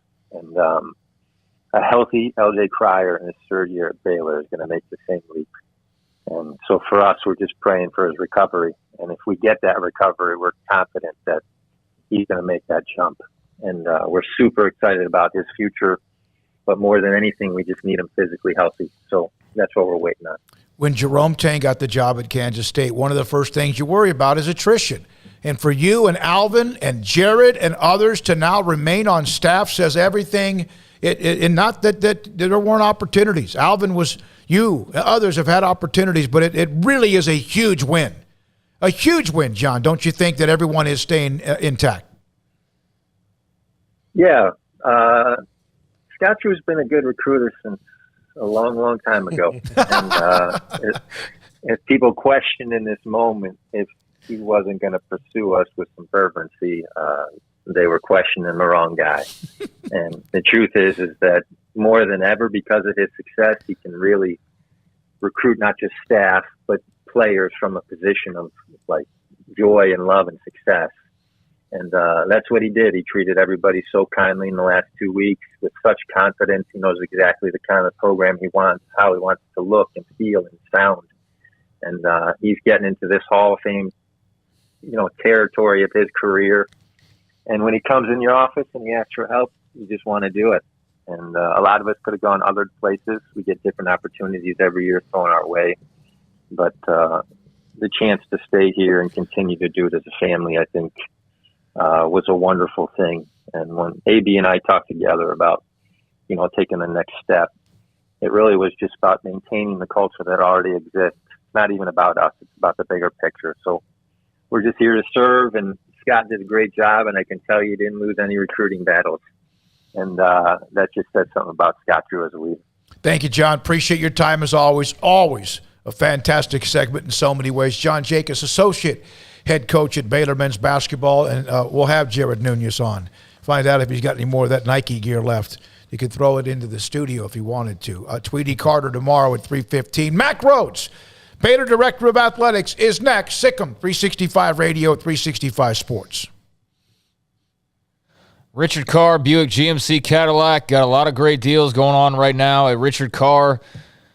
Got the summer savings event, and got a lot of great deals on not only new, but also pre-owned vehicles as well. And if you want to get into a car as fast as possible, you need to get on the inbound vehicle list right now. Get on that inbound vehicle list and tell them what you're looking for and what you'd like, and they will get you into that vehicle as soon as possible. March means 23 years for the people at Richard Carr, Buick GMC Cadillac. And in those 23 years, they've sold the best cars and trucks on the road. And like Richard Carr, They are loving being able to offer you first-class vehicles that you can trust. Richard Carr wants to thank Waco and Central Texas for their support over the years and looks forward to many more in the years to come. So right now, new GMC trucks, GMC, Buick, Cadillac SUVs are all coming. Get on that inbound vehicle list so you can get your new car or truck as they arrive. And for qualified buyers, you can buy a truck now and get 0% financing for 72 months on most GMC vehicles and Buick SUVs. And as summer vacation season approaches, remember Richard Carr's 11 SUV models to choose from with dozens of trim options. They're a one-stop shop to find that perfect SUV for your needs, starting at $24K. So call now, come by now, or go online to find the perfect SUV for your family this summer. They're also loaded with premium pre-owned cars and trucks as well. It's anniversary month at Richard Carr. Trust the good local people you can count on for 23 years in Central Texas. Proud Wacoans, proud Baylor Bears. Log on to richardcarr.com today. Call now or go see them now off Highway 6 at the Imperial exit. With so many companies and policies out there, it gets so confusing shopping for insurance, and I never know if I'm getting the policy that's right for me. Luckily, I met the team at the Niche Group Insurance Agency. With the Niche Group, you can go to one company and get access to coverage options from many insurance carriers, and you get to speak to a real person about your specific coverage needs. With the Niche Group, I know I'm getting the right coverage at the right price. If you need insurance, talk to the experts at the Niche Group at 1-800-258-8302. Do you or your kids get nervous about going to the dentist? Stonewood Dental, Dr. Steve Childress, he can help. I've spent a career taking care of patients who as children had bad experiences, and now they're adults that hate going to the dentist. If I get a kid at 3 years old and they come every 6 months and it's a happy experience, it's normal for them. Now they have an accident at 6 or 7 or 8 at school. Now they have a broken tooth or a trauma, and they have to come here. They're used to lights, they're used to water in their mouth, they're used to experience, they already trust us. It's amazing what we can do with that kid without it being a negative thing. But if I see a 6 or 7 or 8 year old that's never been to the dentist, and now they have a trauma or an unfortunate unexpected toothache, it's harder to do that for that kid and it not be somewhat of a negative experience. So bottom line is I try to teach kids and adults and teenagers and everybody the way I'd want my family treated, which is where it's a necessary part of life. You just take care of it. It doesn't have to be that big a deal. Learn more, stonewood-dental.com. One size fits all. That may be all right for an adjustable belt or cheap sunglasses, but when it comes to your financial needs, no one wants a one-size-fits-all strategy. Cam Heathcott, your Edward Jones financial advisor, knows that his most important goals are yours. That's why he takes the time to understand your needs, knowing you. That's how Edward Jones makes sense of investing. Cam Heathcott, covering Conroe and Houston, 936-756-7717 or cam.heathcott@edwardjones.com. Edward Jones, member SIPC. Let Camille Johnson Realtors guide you seamlessly through the process of buying your dream home or selling your current one. Commercial, farm and ranch, or residential, Camille Johnson Realtors can smoothly and successfully lead you through any transaction. With a team of 28 experienced agents who are excited about serving you, Camille Johnson Realtors services the entire greater Waco area. If you're in the market to buy or sell, contact Camille Johnson Realtors, 104 Midway Center in Woodway, or find them online at www.camillejohnson.com. Camille Johnson Realtors, elegant, charming, warm. Welcome home. Brad Boozer, Boozer's Jeweler, joins us on Sikkim 365 Radio. Boozer's Jewelers on the corner of Valley Mills and Lake Air Drive. It's a staple of the Waco economy. And you're about to approach this time of the year where you have the holidays, special gifts. It's not that you don't have that every single day. What are some of the things you have coming up? You know, we kind of call ourselves the wedding ring store. We do all of our own custom work in-house. I've got 2 expert jewelers on staff every day. We can make anything from scratch. We kind of pride ourselves, probably 9 out of 10 every engagement ring we do is actually made custom to what the customer wants. People look at that, oh my God, I can't afford it. I can't afford something like that. You've shown me examples that you could fit pretty much any budget. It doesn't cost any more to custom make something. You still have gold, you still have diamonds, and you still have labor. Best thing about a custom piece is if you have any old jewelry or heirloom jewelry or something passed down from a grandma or somebody, we can take that jewelry and use it towards your wedding ring for the sentimental value, and then you've got the product, and then it's just a little bit of labor and a little bit of design on your part of what you actually want. You want to know why they're successful? Brad Boozer, the owner of Boozer's Jewelers on the corner of Valley Mills and Lake Air in Waco. Welcome back to Sikkim 365 Radio. Our weekly segment with Baylor Director of Athletics Mack Rhodes is brought to you by Edward Jones Investments Brokers, Tom Albers, Brad Wilson, Ben Erlinson, and Cam Heathcott. Edward Jones, making sense of investing.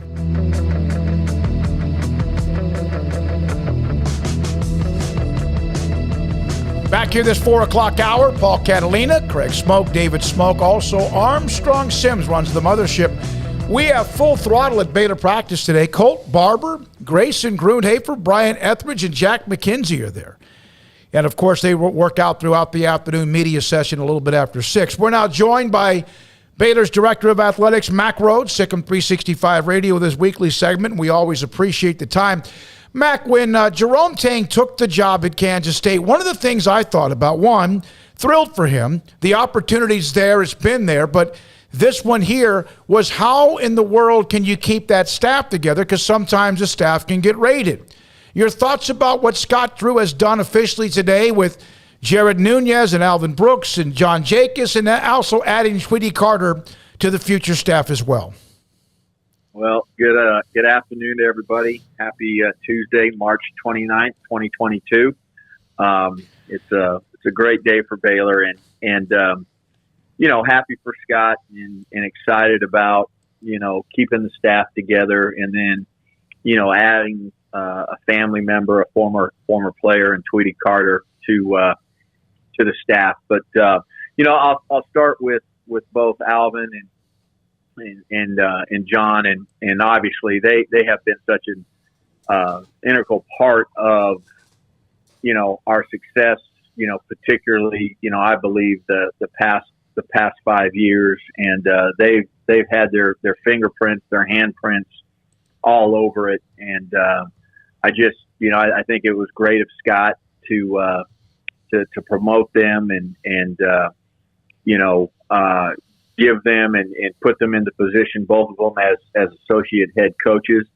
And, quite frankly, those two, had schools come after them, and we were able to hang on to them. And I think, it starts with Scott, and he creates a great working environment, and people want to work for him, work with him. And, it comes down to truly that culture of joy. So, thrilled for both of them, for Alvin and Tiffany and John and Sarah. And then, I feel like Jared Nunez, what position hasn't he been on our staff? And, I've been blessed, as you all know, to be really close to the program, and the way he connects with our players is special. And, I think obviously losing Jerome, those are big shoes to fill. But I think Jared's going to come in and we won't skip a beat. Our players' familiarity with him, the staff's familiarity, and he's ready. He's prepared to take on that role, and I think he's going to be great, in recruiting, but also on the floor. And then finally.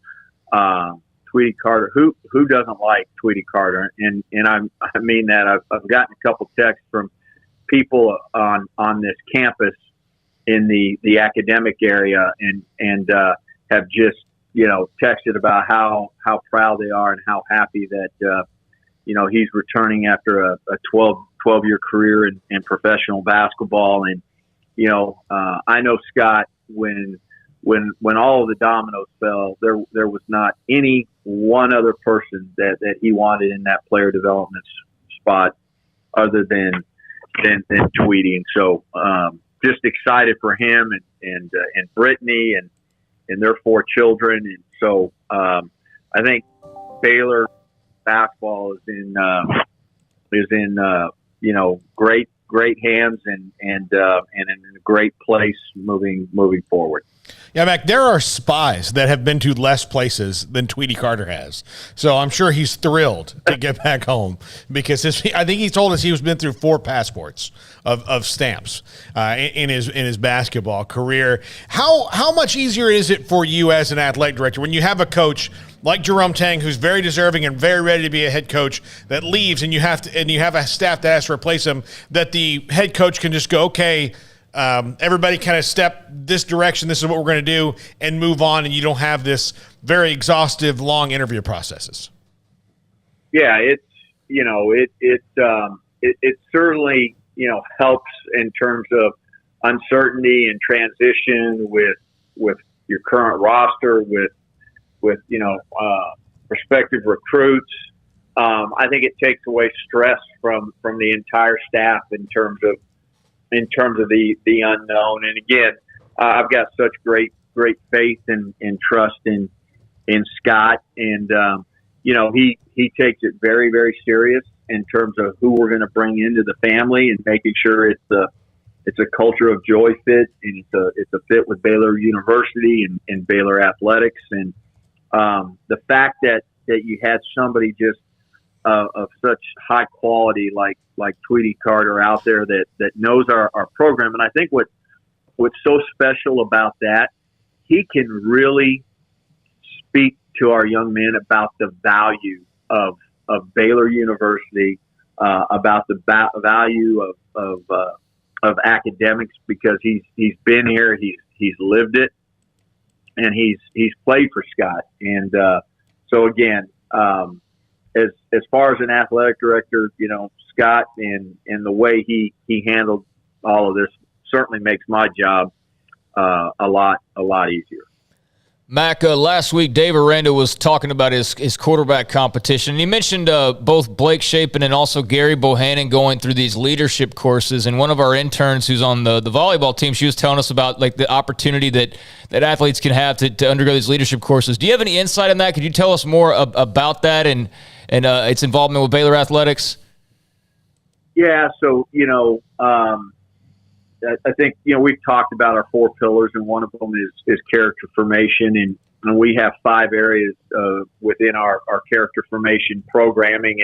And we call that programming Baylor Built, and or Baylor Built Plus now, because we've added a bunch of elements in terms of name, image, and likeness. But that is one of the 5 areas of focus is leadership. And so we do leadership training with our student athletes, and Corey Pinkett and that group does such an unbelievable job of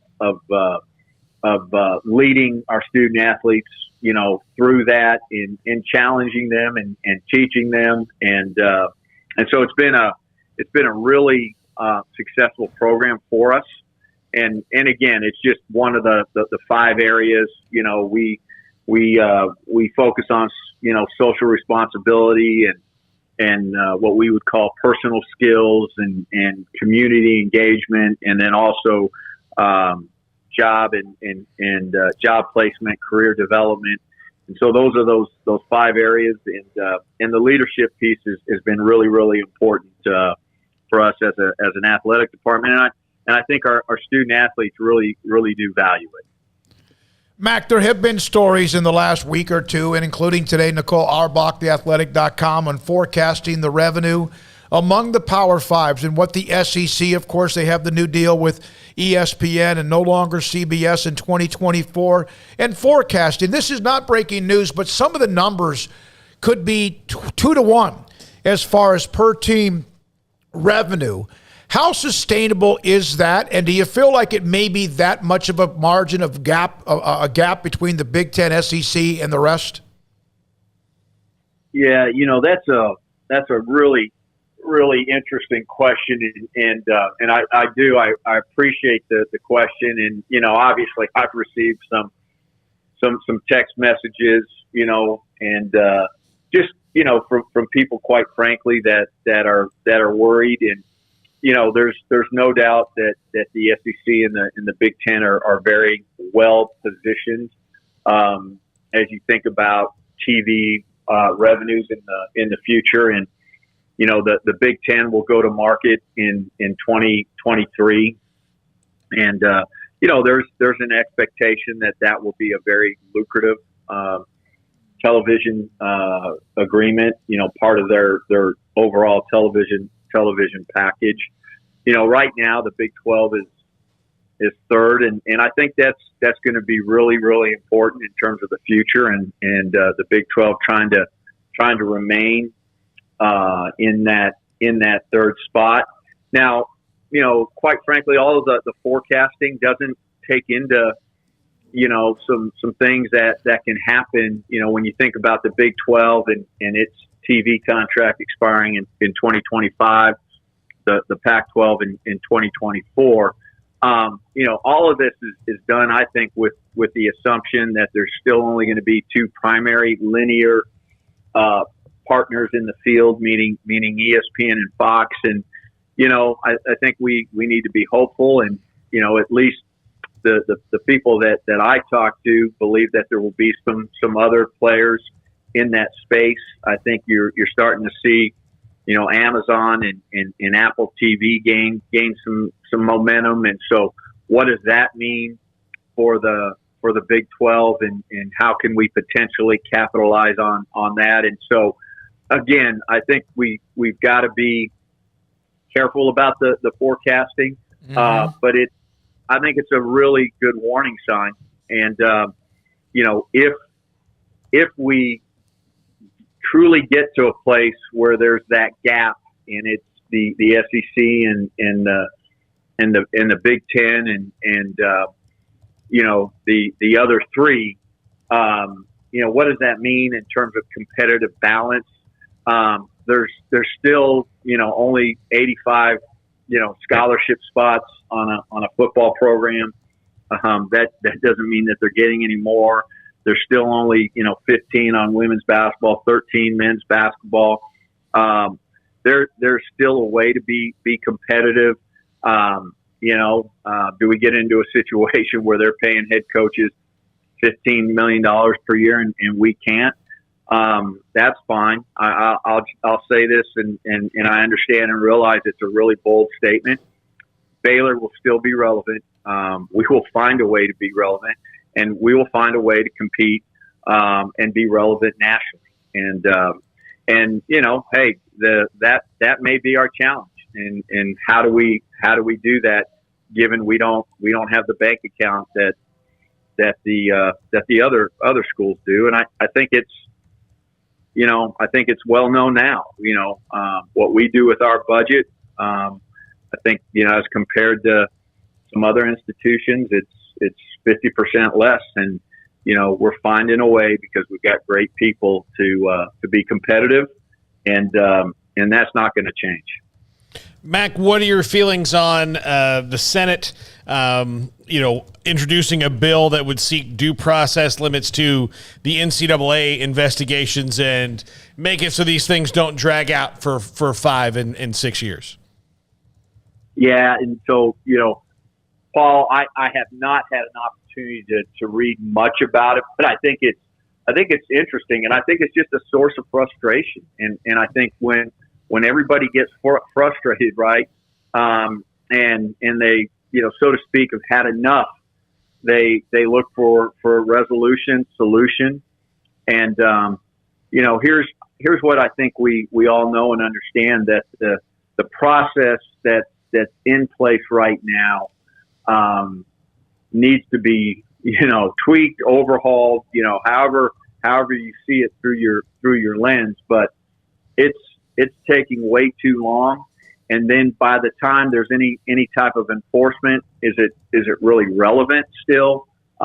You've got, student athletes now on your campus that were, freshmen in high school. In our case, they were in junior high when some of the stuff happened. And so it needs to be revamped. It needs to be looked at. I know that the transformation committee of the NCAA is going to pay special attention to that. Now, how does that intersect with any type of federal law, federal bill? I don't know. But it'll be interesting to see how people to react to to the introduction of this particular bill. Mac, you mentioned NIL earlier today. The athletic department announcing the licensing agreement with the Brander Group for Baylor student athletes and name, image, likeness pursuit, where it can profit off their name and all of that stuff. More details on your end, and just kind of just your idea behind, or everybody's idea behind this, and how much it's going to help in terms of NIL and Baylor student athletes. Well, it's something that we've been working on, and again, we've been, there's been some places and spaces in the name, image, and likeness world where we have literally put our foot to the gas pedal and floored it and tried to be, really, really quick, and then there's been some areas and spaces where we've deliberately let some people take the lead and wanting to learn and see how well that's worked and what are some of the lessons learned. And I think the team branding and this particular deal is one that we let play out a little bit, and one really tried to get the very best agreement that we could, not for Baylor but for our student athletes. That was really, really important. And I think what you like about this is it gives the opportunity for it to touch and enhance all of our student athletes, and not just any one single student athlete. So we're excited about it, and we'll certainly ask our fans to be out there and ordering jerseys with our student athlete's name on it. I know we're up against time. Men's tennis beat number 1 TCU. They, of course, ranked in the top 10, Baylor. And then how about your men's track and field program coming out, I think, rated number 2 in the country at this particular time early on as well? Yeah, no, they're, as you mentioned, they're ranked number 2. Our women are number 11. In the country as well when we think about outdoor. So excited for Coach Ford, and he's working hard. So is that staff, and just appreciate them. And again, you mentioned tennis and Coach Woodson doing a great job. That was a big time win at TCU, and so. They open Big 12 play in Austin against UT this Friday, and then come back and host TCU on Sunday. So there's some great tennis ahead in terms of men's tennis, and all of our spring sports. I'm proud of equestrian headed to the nationals, and they'll face off against Texas A&M in the quarterfinals. And so a lot of great stuff. Pro day tomorrow, football, baseball tonight, baseball this weekend, softball tonight. So just a lot happening. Thank you, Mac. Appreciate your time. Mac Rhodes, Director of Athletics at Baylor, Tuesdays with us on many different things, including today's coaching changes, the staff, the promotions, and also additions to Scott Drew and his Baylor men's staff. We've now heard it. It's pretty clear. Don't ever underestimate the power or passion of Scott Drew when he wants to recruit you. And John Jacobs, Alvin Brooks have both said that, and so did Mac Rhodes. 444, Craig and Off the Radar. Next on Sikkim 365 Radio.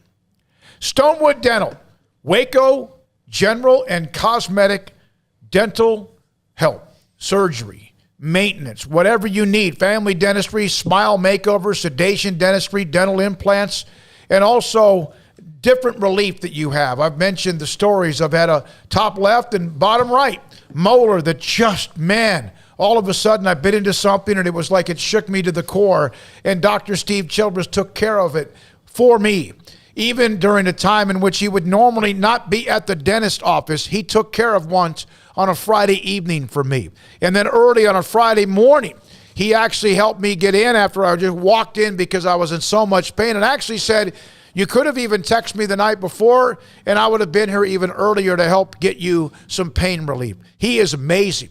And this guy also knows what he's doing when it comes to dentistry. Whatever you need, whether it's implants or just maybe a root canal, anything in between. I've never been to a place that when I was in the dentist chair, I felt more comfortable that pain would go away and not more come. That's what he does. It's amazing how he can talk you through whatever it is and make sure you feel better and your smile better when you walk away. Dr. Steve Childress and amazing staff at Stonewood Dental in Robinson, Texas. From the first workout to the last practice, sports is an incredible and rewarding challenge. Hi, this is Dan Ingham with the First National Bank of Central Texas, and we're proud to support each athlete, every parent, and our educators. From families, small businesses, to the biggest industry, we're here to help. With remarkable products like our free First mobile app, we've got banking ideas that fuel big dreams. That's the First National Bank of Central Texas. Familiar faces making local decisions. Member FDIC, Equal Housing Lender. Shorty's Pizza Shack at 12th and Bagby is a homegrown, family-owned and operated must-visit pizza place in Waco. Fantastic pizza by the slice or get the whole pie to share. Great happy hour specials every single day, and it's not just pizza. Great wings. You have to try the Sikkim sauce, chili cheese fries, pizza pillows, and more. Dine in for a great hangout or carry-out. Order online at shortyspizzashack.com or do yourself a favor and bring your crew to the restaurant at 12th and Bagby. Shorty's Pizza Shack. Tell them Paul sent you by.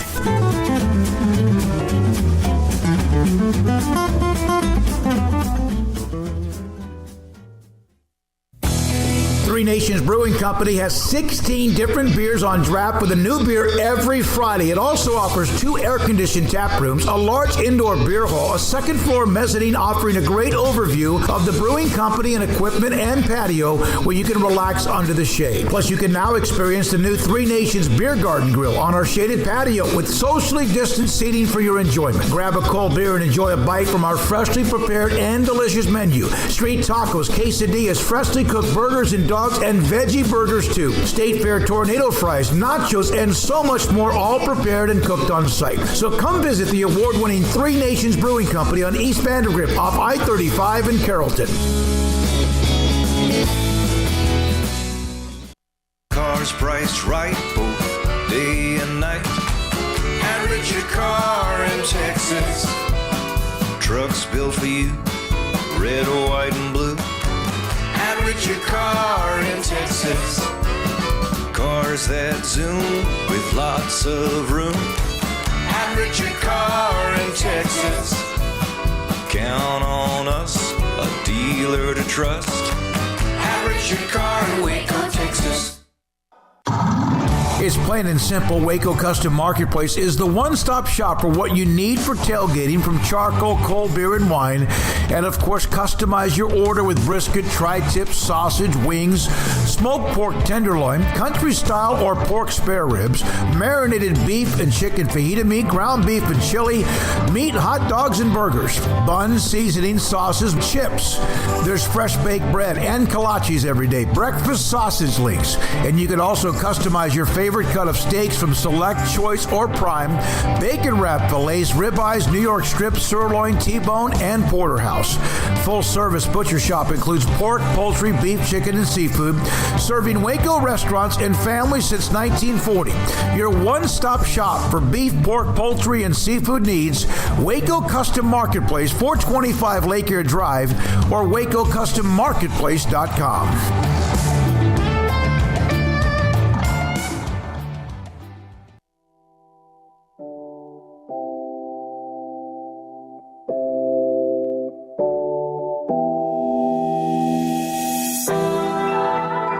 Welcome back to Sikkim 365 Radio.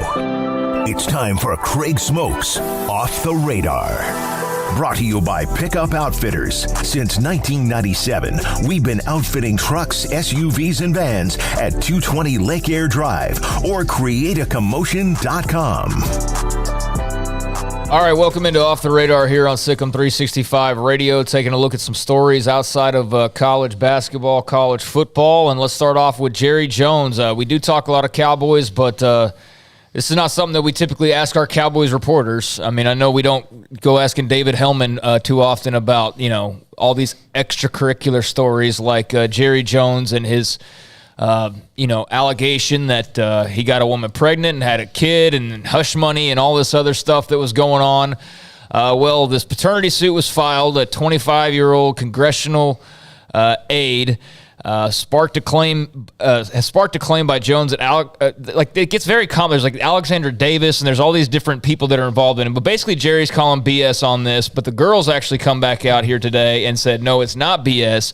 But there's a whole thing having to do with a paternity lawsuit, and Don Van Natta's got a big report on it that Jones has accused Alexandra Davis in multiple monetary extortion attempts. Also accused Davis of delivering a draft of the complaint before filing it and asking whether he would like to make a deal that would keep the issue secret.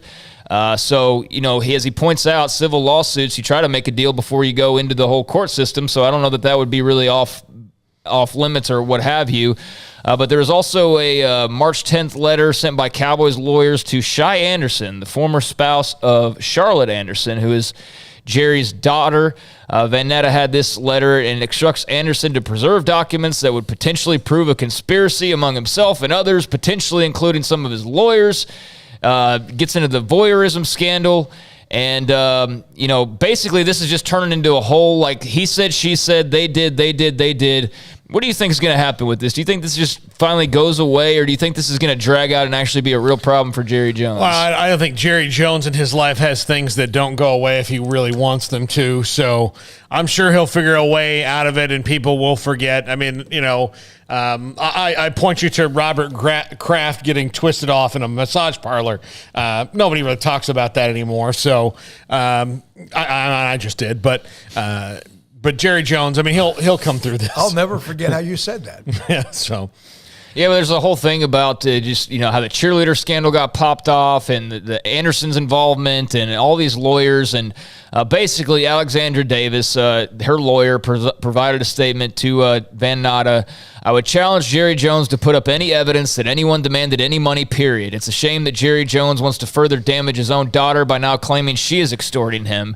I challenge them to put up any evidence that supports either one of these defamatory and false claims. And Jones, talking about the lawsuit at the league meetings, just said it's a personal issue and would not have any further comment on it. I'll say this. I don't know the truth, but I do know this, is that when Don Van Natta gets involved, and then there's somebody else that's involved, and there's another story today involved, he could be as powerful as you can want to be, and I think in the end he's probably pretty much Teflon, but there seems to be more little brush fires than just Rich Dalrymple. Well, now you got Charlotte Anderson's ex-husband who's, extorting, according to Jones. And, that's how complicated we're now getting into this. Shy Anderson's becoming a character in this whole thing. If you burn enough people with your power, and even if some of this isn't true, people can become very vindictive if they have the truth, and they can become vindictive if they just want to create problems. Yeah, and I don't want to make a scene in any way. I'm letting Jerry off the hook if he's done anything. It's just, things work out for billionaires. Yeah. I mean, look, things work out for them. Are they working out for Daniel Snyder? Look, ultimately, the worst thing that's going to happen to Daniel Snyder is he's going to get to sell the Commanders for 3 times or 4 times what he paid for. That would take every human male part out of Jerry Jones's body if he had to sell the Cowboys. Yeah. So don't just act like that's not a big deal. I understand he's still going to make millions, maybe billions. But for Jerry Jones to lose a friend, it would kill him. He would, yes, that's what I'm saying. And this woman keeps saying that, it's not about money, that she just wants to be able to say publicly that she's Jerry Jones's daughter, and it's not about money. But obviously Jones and their side is alleging, no, it's about money. Yeah, if he's right and she said, let's make a deal, then it is about money. Yeah. I mean, like I said, it's all very confusing and just kind of a bizarre story that we were not expecting, obviously, when that dropped. And so we'll just kind of see how it continues to go from there. But, Jerry Jones and As the World Turns, no doubt. All right, just a couple of NFL type of notes as we roll through here. Andy Dalton signs with the New Orleans Saints, 1-year, $3 million deal. He will be the backup to Jameis Winston. And that means Taysom Hill will be what Taysom Hill should be, which is a utility player. A Swiss Army knife. Yes. Yeah. Go ahead. I think it's a good move by the Saints. Yeah, I do too. I mean, they got to have a solid backup, and the Taysom Hill thing, that's kind of I think we've seen that maximized. I don't know that we're going to get really more juice out of any more squeezes there. Baltimore Ravens have signed head coach John Harbaugh to a 3-year contract extension.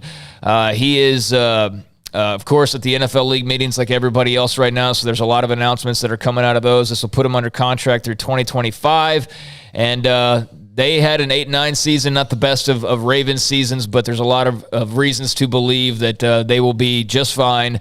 They are the Baltimore Ravens after all. I know they're one of the teams that Jalen Petrie has apparently set up a meeting with, but Harbaugh, 59 years old, was in the final year of a 4-year deal that he signed back in 2019. So new deal for John Harbaugh in Baltimore. Best coach in the Harbaugh family. My opinion. He's very solid. And I think Jim Harbaugh is good too, but I think John Harbaugh consistent. There's not a lot of drama around him. No. I mean, it doesn't mean they haven't had tough losses and there have not been meltdowns and big games, but that organization, you wish yours could run the way the Ravens run theirs and almost across the board. So Hard Knocks, I don't know how many people out there still are avid viewers of that or not. Maybe when your team pops up on there, you're checking it out. But otherwise, I don't know how much of a casual audience they have of just people that constantly tune in. But it's been around for a while now, and the newest edition is whittling down the choices, and they've whittled it all down now. There was only 3 to begin with, only 3 teams that were eligible to be chosen, the New York Jets, Carolina Panthers, and Detroit Lions, and it will be the Detroit Lions on Hard Knocks this year. The team sending out a graphic earlier this morning. Hard Knocks training camp with the Detroit Lions coming your way this summer. I think that'll be very interesting. I do. I mean, Dan Campbell is a character, Clifton, Texas native, by the way, Dan Campbell. A&M Aggie? Yeah, but he's going to be interesting to watch, and to me, it'll be interesting to watch the behind the scenes of a franchise that cannot get out of its own way. Right? I mean, they cannot, they are chasing their tail, stepping on their own, whatever you say, but they cannot get out of their own way. Joe Buck, we know he's going off to the world of big money and ESPN and all that, leaving Fox Sports along with Troy Aikman. So Fox kind of has a little bit of a debacle on their hands. Like, who's our guy now? We don't have Joe and Troy anymore, and we know how much Joe Buck did over at Fox. So there's a lot of rumors going on in the sports media world about who's going to be filling in or replacing those guys. Andrew Marchand, he's one of the most locked in when it comes to sports media news. He is pointed towards Kevin Burkhardt, who would be an inside hire.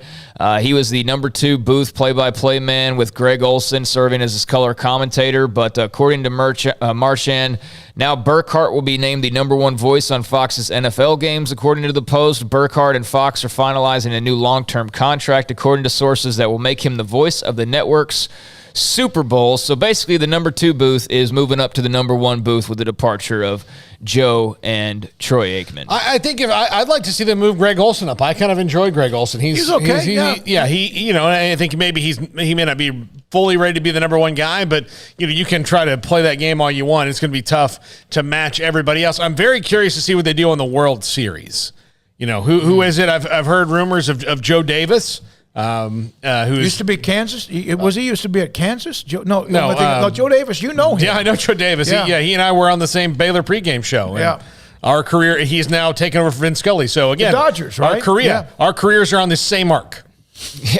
Yeah. Now with Marchand suggests that they could simply move up the number 2 booth.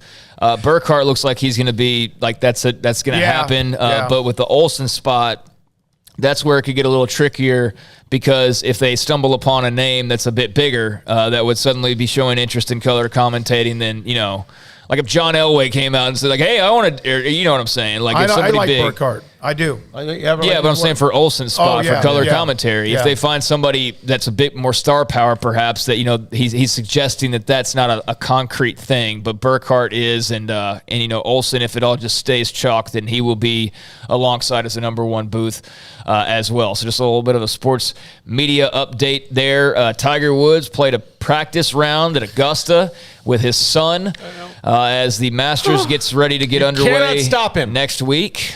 You cannot stop him. He doesn't need legs. Go ahead, Craig. We're just having a moment here.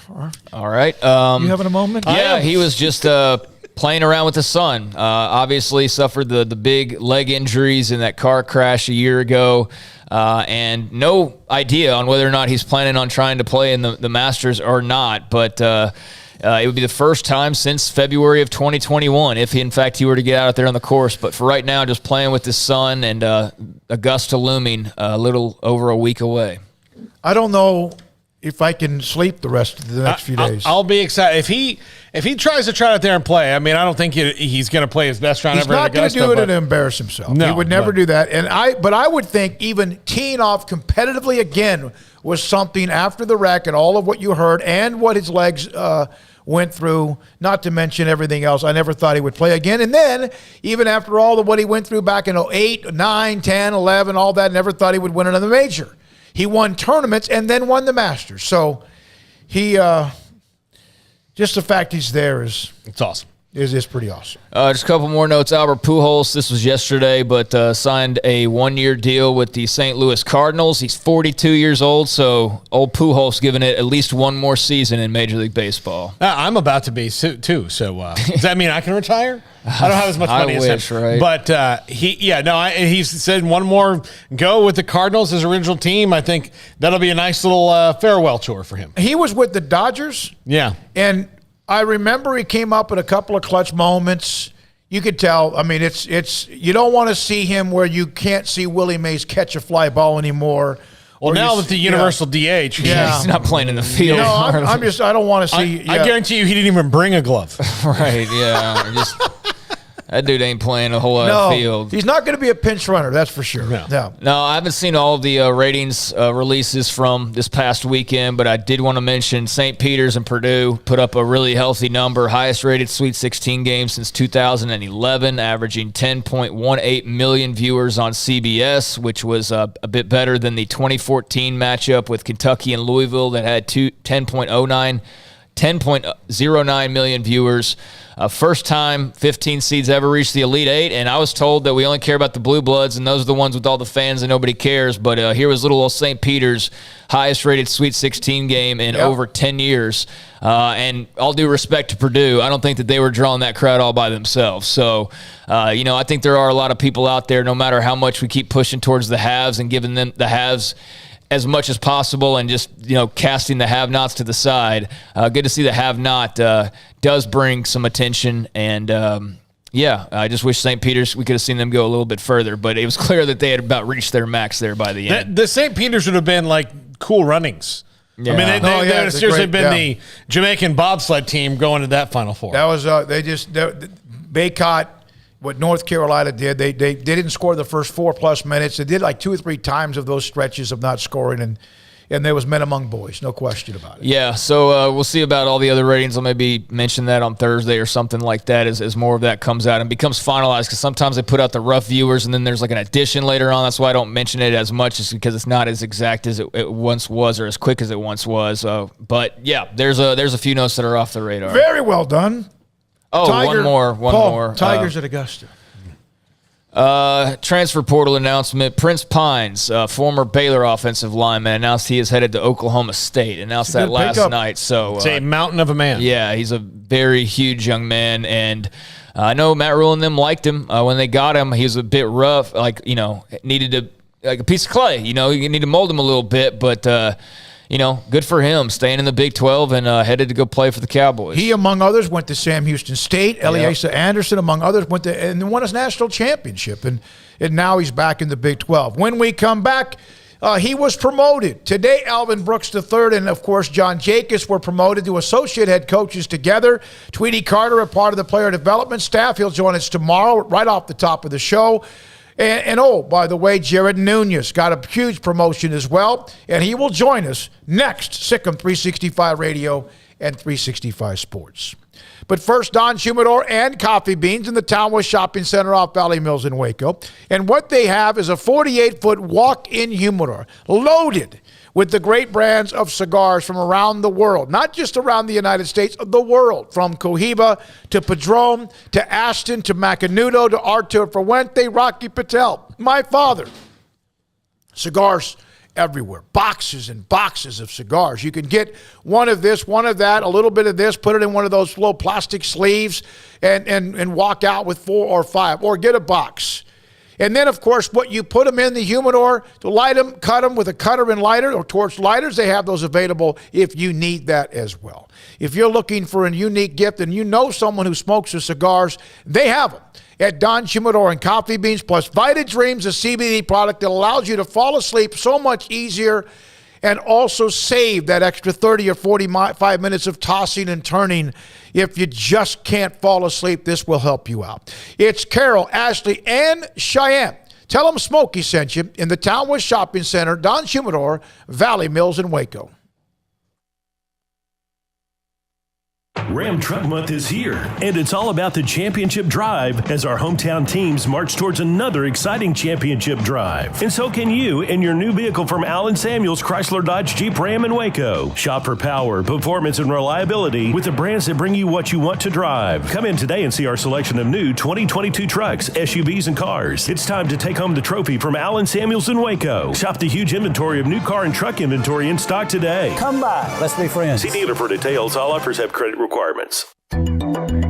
It takes time to reach goals. It's a truth that applies to more than sports. It goes for your financial goals as well. You work hard for your money, and you deserve an investment strategy that lines up with your game plan. And Tom Albers, your Edward Jones financial advisor, can help. If your financial investments aren't putting forth the effort you desire, stop by today for a financial review. Tom Albers, 4301 Lakeshore Drive, 254-776-7605. Edward Jones, member SIPC.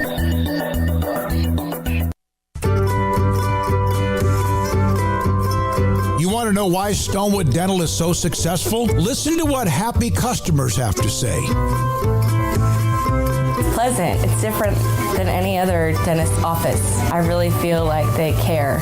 And it's not that you're here for 2 hours waiting on someone to take care of you. It's quick and easy, and I bring my kids, and my kids love being here too. They really love the treasure box. Staff is really nice and accommodating, real friendly. You feel more like home. It's not sterile looking. Everybody has their own personalized rooms with decorations and decor, and they'll even have a blanket for you when it's cold. I've recommended people to actually come here, and they are patients now. I really love it here. It feels like family. Learn more, stonewood-dental.com.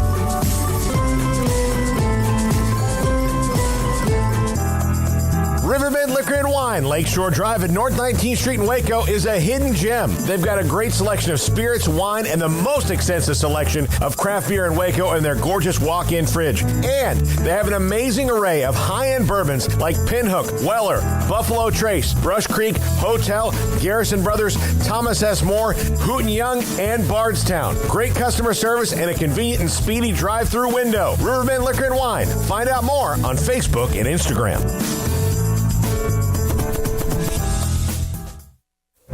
Stepping into a new pair of boots is great, but stepping into the boots of a U.S. Army officer can also add confidence and leadership skills to your son or daughter's career path. There are more than 150 occupational specialties to help them find the best fit for their future.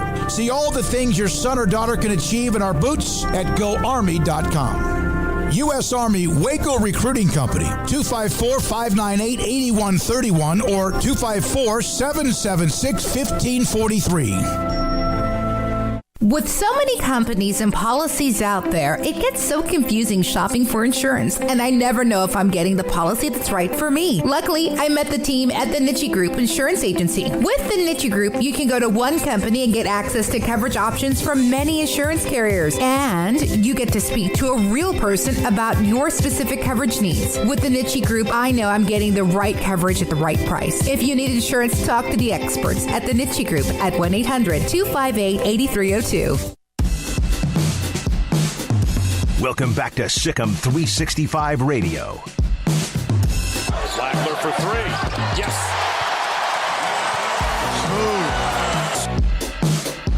The 5 o'clock hour is sponsored by Edward Jones Investments with financial advisor Ben Erlinson, who'll navigate you through today's financial climate. Edward Jones, making sense of investing. Now here's David Smoak, Paul Catalina, and Craig Smoak. John Jacobs, Alvin Brooks III. We had them earlier. Tweety Carter tomorrow.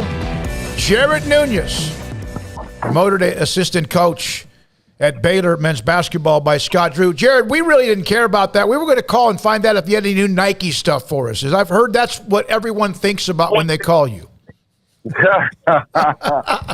Yeah, that actually happens quite often. But the good thing is, I got my boy Tweety Carter that I'm gonna be training in on all that stuff, and he's gonna have to deal with it all. So absolutely. Good there for you. Go. What does today mean to you now that it's official? Or when Scott Drew told you this, what did it mean to you? It meant a lot. I think throughout the years Coach and I have had different conversations at different times when there's been some movement, and I just think timing-wise for me, wasn't always the best time, but I felt like I was ready to kind of be in this position. But to lose a guy like Coach Kang and everything he's done for our program, and just one of my mentors and things I've learned from him, and just the opportunity for me to step in and not replace him, but just be the best me and to help Scott and help our program continue to have the success we've had. It was just a blessing for him to give me that opportunity. So very, very excited, very happy with it, and hopefully we can keep this thing rolling. Now, we know what you're excited to pass on to Tweety. What are you most excited to kind of develop and do now in this new role? Just the excitement of being able to get on the road, evaluate a little bit more, be able to, do more home visits with recruits and their families, do a lot more. I'm a big relationship guy, so just having the opportunity to speak more face-to-face. So a lot of the recruiting I did helping wise was, via text messages or phone calls or FaceTime. So, just the opportunity to do a lot more face-to-face, and then just being on the court with the guys, doing the other part that I love to do besides having relationships is just coaching, being able to do workouts and do more stuff on the floor. So I'm really looking forward to that too. You got into coaching quickly after your playing career at Valpo was over, and you've done a lot of teaching of different types over the years. Where did that come from? Where did that kind of get instilled in you, and where did, the desire to be a coach, how early did that hit you? Well, my dad actually played professionally for the Phoenix Suns, and then after he was done playing, he did some scouting for the NBA, and then he also did some college coaching with the University of Minnesota, and then he was a high school coach for several years. So I think the coaching part I got from him. And to be honest, at Valpo, just having a close relationship with the assistant coach. Scott was assistant coach at the time, and just the relationship him and I had as a player coach, we worked really well together. And that relationship has just carried over for me, just from a professional standpoint, just moving from a player to a coach. So it's always kind of been in me to want to do that after I got done playing, and thankfully I've had that opportunity. When we've had Alvin and Coach Jacobs on, and we've asked them about you, and one of them told us a story about the Nike and all that, but they all could not say enough about how you have an unbelievable tree yourself of people in the business, from the Freddie Gillespie connection to many others as well. How much now can you use that even more to your benefit? I'm gonna do the best I can to lean on those relationships and hopefully build more relationships. And obviously the great thing about Baylor is we recruit as a staff, we recruit as a team, and the great thing about working at Baylor, those two guys are unbelievable coaches, but they're two of my very closest best friends. So we share everything together. We help each other. So just the opportunity for me to, again, use those relationships that I have already, build more relationships and lean on those guys to just kind of further expand the recruiting tree and develop those relationships over time. Do you ever kind of sit back and realize how not everybody gets to go to work with everybody that they like? I mean, it's, there's a lot of people who go to work every day and they like one person in the office, but you guys like everybody. What are you looking at? Yeah. See, You see what I'm talking about, Jared? Yeah. Well, I think that's a big time credit to Coach, to Scott, because he's such a we person. and he's such a genuinely nice person. And, he creates that culture and that atmosphere. Now, it helps that when you have guys who are similar to him, that are unselfish, that work well together, that don't have egos, that help each other. It's a joy to come to work every day. I've been in situations before here where it hasn't always been the case. I'm doing other jobs before, so it's truly a blessing. We feed off each other. We have each other's back. Losing a guy like Tang, I mean, we've had to rally, and we're going to rally. And, our loyalty to coach and want us to have success in this program is what we all want. So we're going to continue to work hard so that happens. Jared, I asked the other coaches this when we talked to them, but have you had a time or a moment since the season ended to kind of sit back and reflect, or is that something that comes here in the near future? I would say this past week, just a little bit of the disappointment, the emotional roller coaster after the game against North Carolina. You take a couple days to just really not think about basketball and clear your head, spend time with your family. But I think that within the last few days, I've been able to reflect on, what kind of year we had, things that we had to overcome, adversity we had to overcome. And, we had a really, really good year. It didn't end the way we wanted it to. I still think if we would have been healthy, the outcome could have been different. But, our guys fought and we fought. And, hopefully this upcoming year we can stay healthy and we can really get back to the places where we want to go. Jared, I mentioned Freddie Gillespie and some of the role you had in not only his recruitment but others, including incoming players. Also those who are part of this team now, the Kendall Brown and the decisions he made, and, of course, the great Davion Mitchell. How much the way you were able to be involved in whatever role with that or anyone that's come to Baylor with you being a part of it, does it help that they all experienced a fantastic time so they then can help recruit for you? Yeah, I mean, you're only off to say, hold on 1 second. I think I lost you. Can you guys hear me? Yep, we can. Thank you. Oh, okay. Yeah, often when you, you're only as good as your players. I mean, that's the reality. I mean, I feel like we're all great coaches, but, your players you're only going to be as good as your players. And when you've had players that you've had great relationships with that have had success, playing for your organization, your program, it always helps because players often recruit players. So if you have a bunch of guys that don't have good experiences or don't have good relationships with the staff, it makes it tough. It makes it tough for you to continue to get the kind of high character, high talented players that you've been able to get the last few years. So it's a blessing to have those guys have the success and be the type of guys that they are, to help us continue to bring guys in like those guys. What's been the key to you guys in being so good at the transfer portal? I think opportunity, one, just making sure that there's an opportunity for guys to step in and play that role. The other thing I would say is just our environment. I think, we're a culture of, we kind of created a culture of joy, but also the culture of hard work. We don't have a lot of distractions here in Waco. Our guys like Davion, Maceo, guys even like Tweety Carter, guys who have put the time and the effort in the gym. And it's just kind of become that culture of just working. If you want to work and you want to be a part of a program where, we do this thing together, we do it the right way, we're a good place for you. If it's not what you want, we're probably not the right place for you. You mentioned I'm sorry, Jared. Sorry. No, go ahead. No problem. No, if you said if it's not the right place for you, you got a feel for that?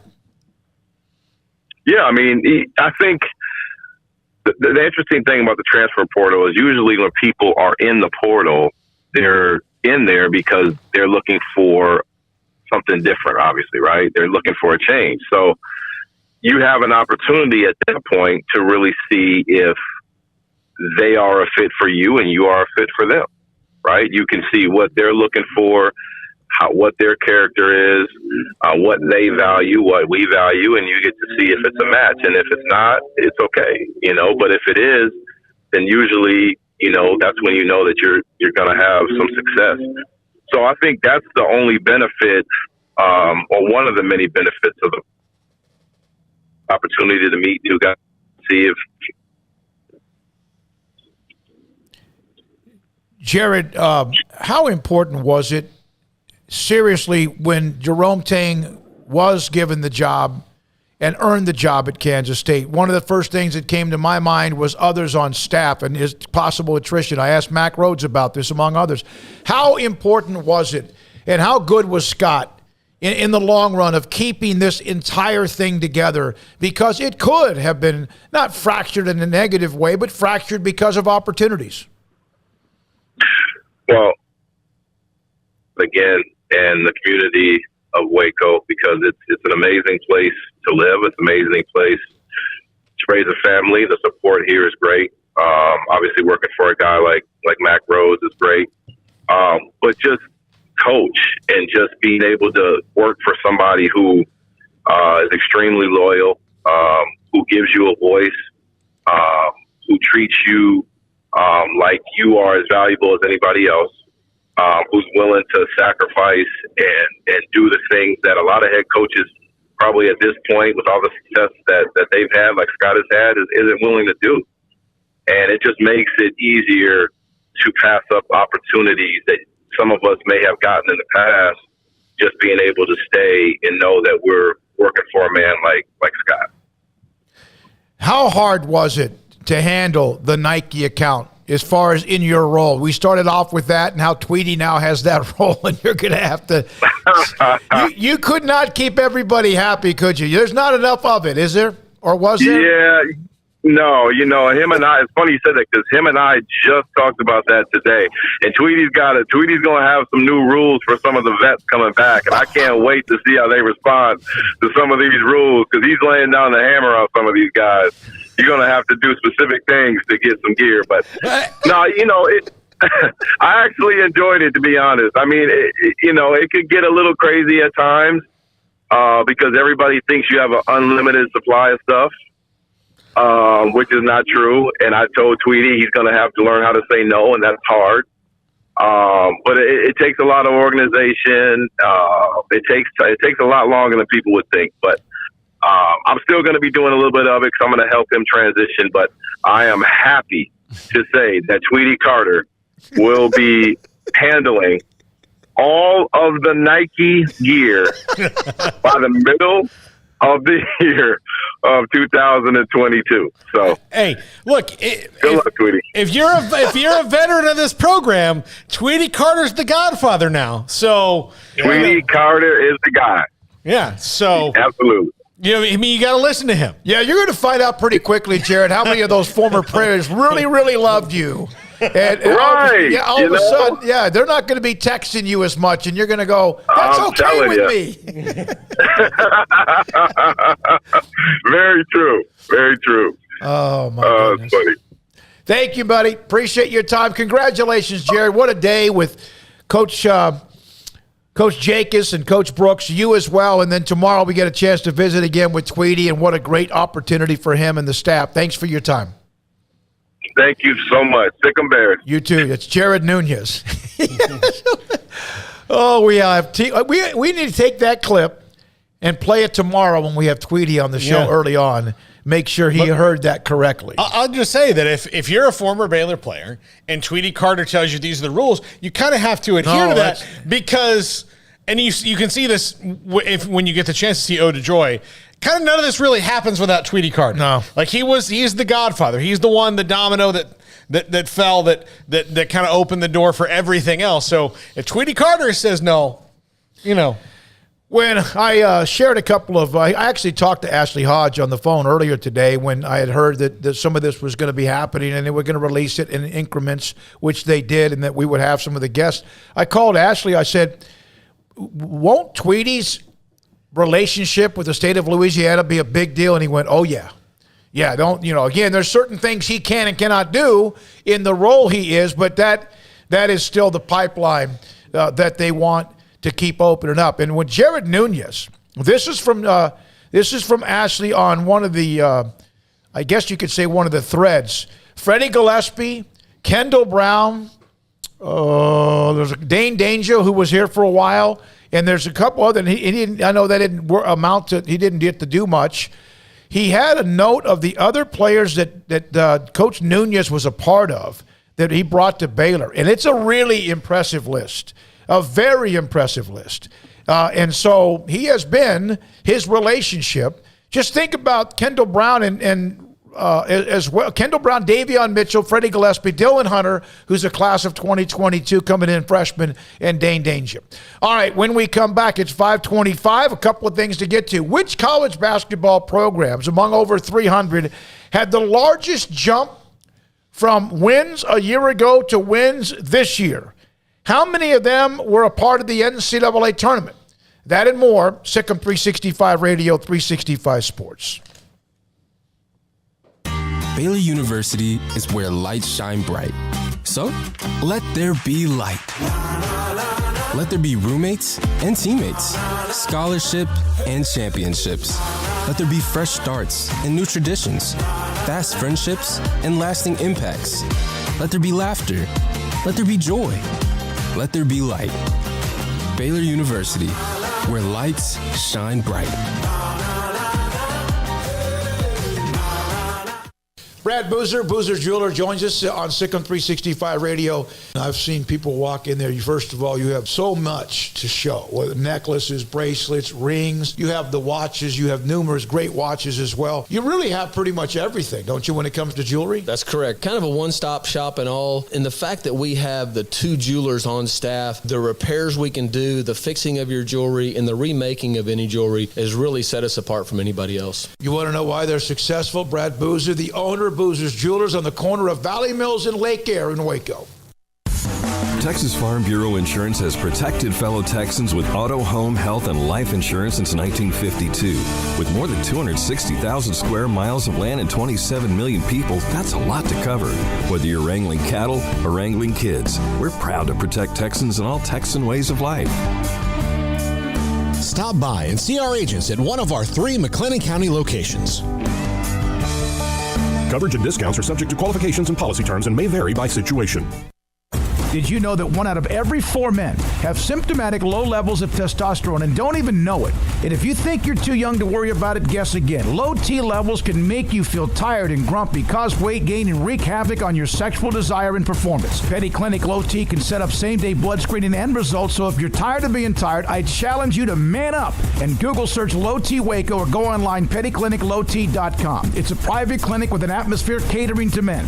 Affordable, only $150 a month, includes lab work, office consultation, testosterone injections, follow-up visits compared to $395 a month in Dallas or Austin, and you don't have to fight the traffic. Petty Clinic Low T as board-certified physician consultations will provide the best form of brand-strength testosterone available. Contact Petty Clinic Low T today, just off Highway 84 and Old Hewitt Drive in Woodway. Petty Clinic Low T, helping men become the high-performance men they deserve to be. PettyClinicLowT.com or Google search Low T Waco. How did Edward Jones become one of the biggest financial service companies in the world? By not acting that way. Financial strategies, one-on-one advice, it's a big difference. And that's why Brad Wilson, your Edward Jones financial advisor, makes sense of investing. Experience the difference for yourself. Brad Wilson, 250 Sharon Drive in Woodway, 254-776-4337. Edward Jones, member SIPC. There are 26 letters in the alphabet, over 600,000 words in the dictionary, and just 3 of them said together can change everything. Let's order pizza. Those 3 words lead to dough made from scratch and 3 fresh signature cheeses that blanket golden crust in a heavenly melt on Marco's Pizza that'll blow your mind. So visit Marcos.com to order and stop by Marco's Pizza in Belmead, China Spring, Woodway, and soon to open in Robinson. Marco's. Pizza lovers get it.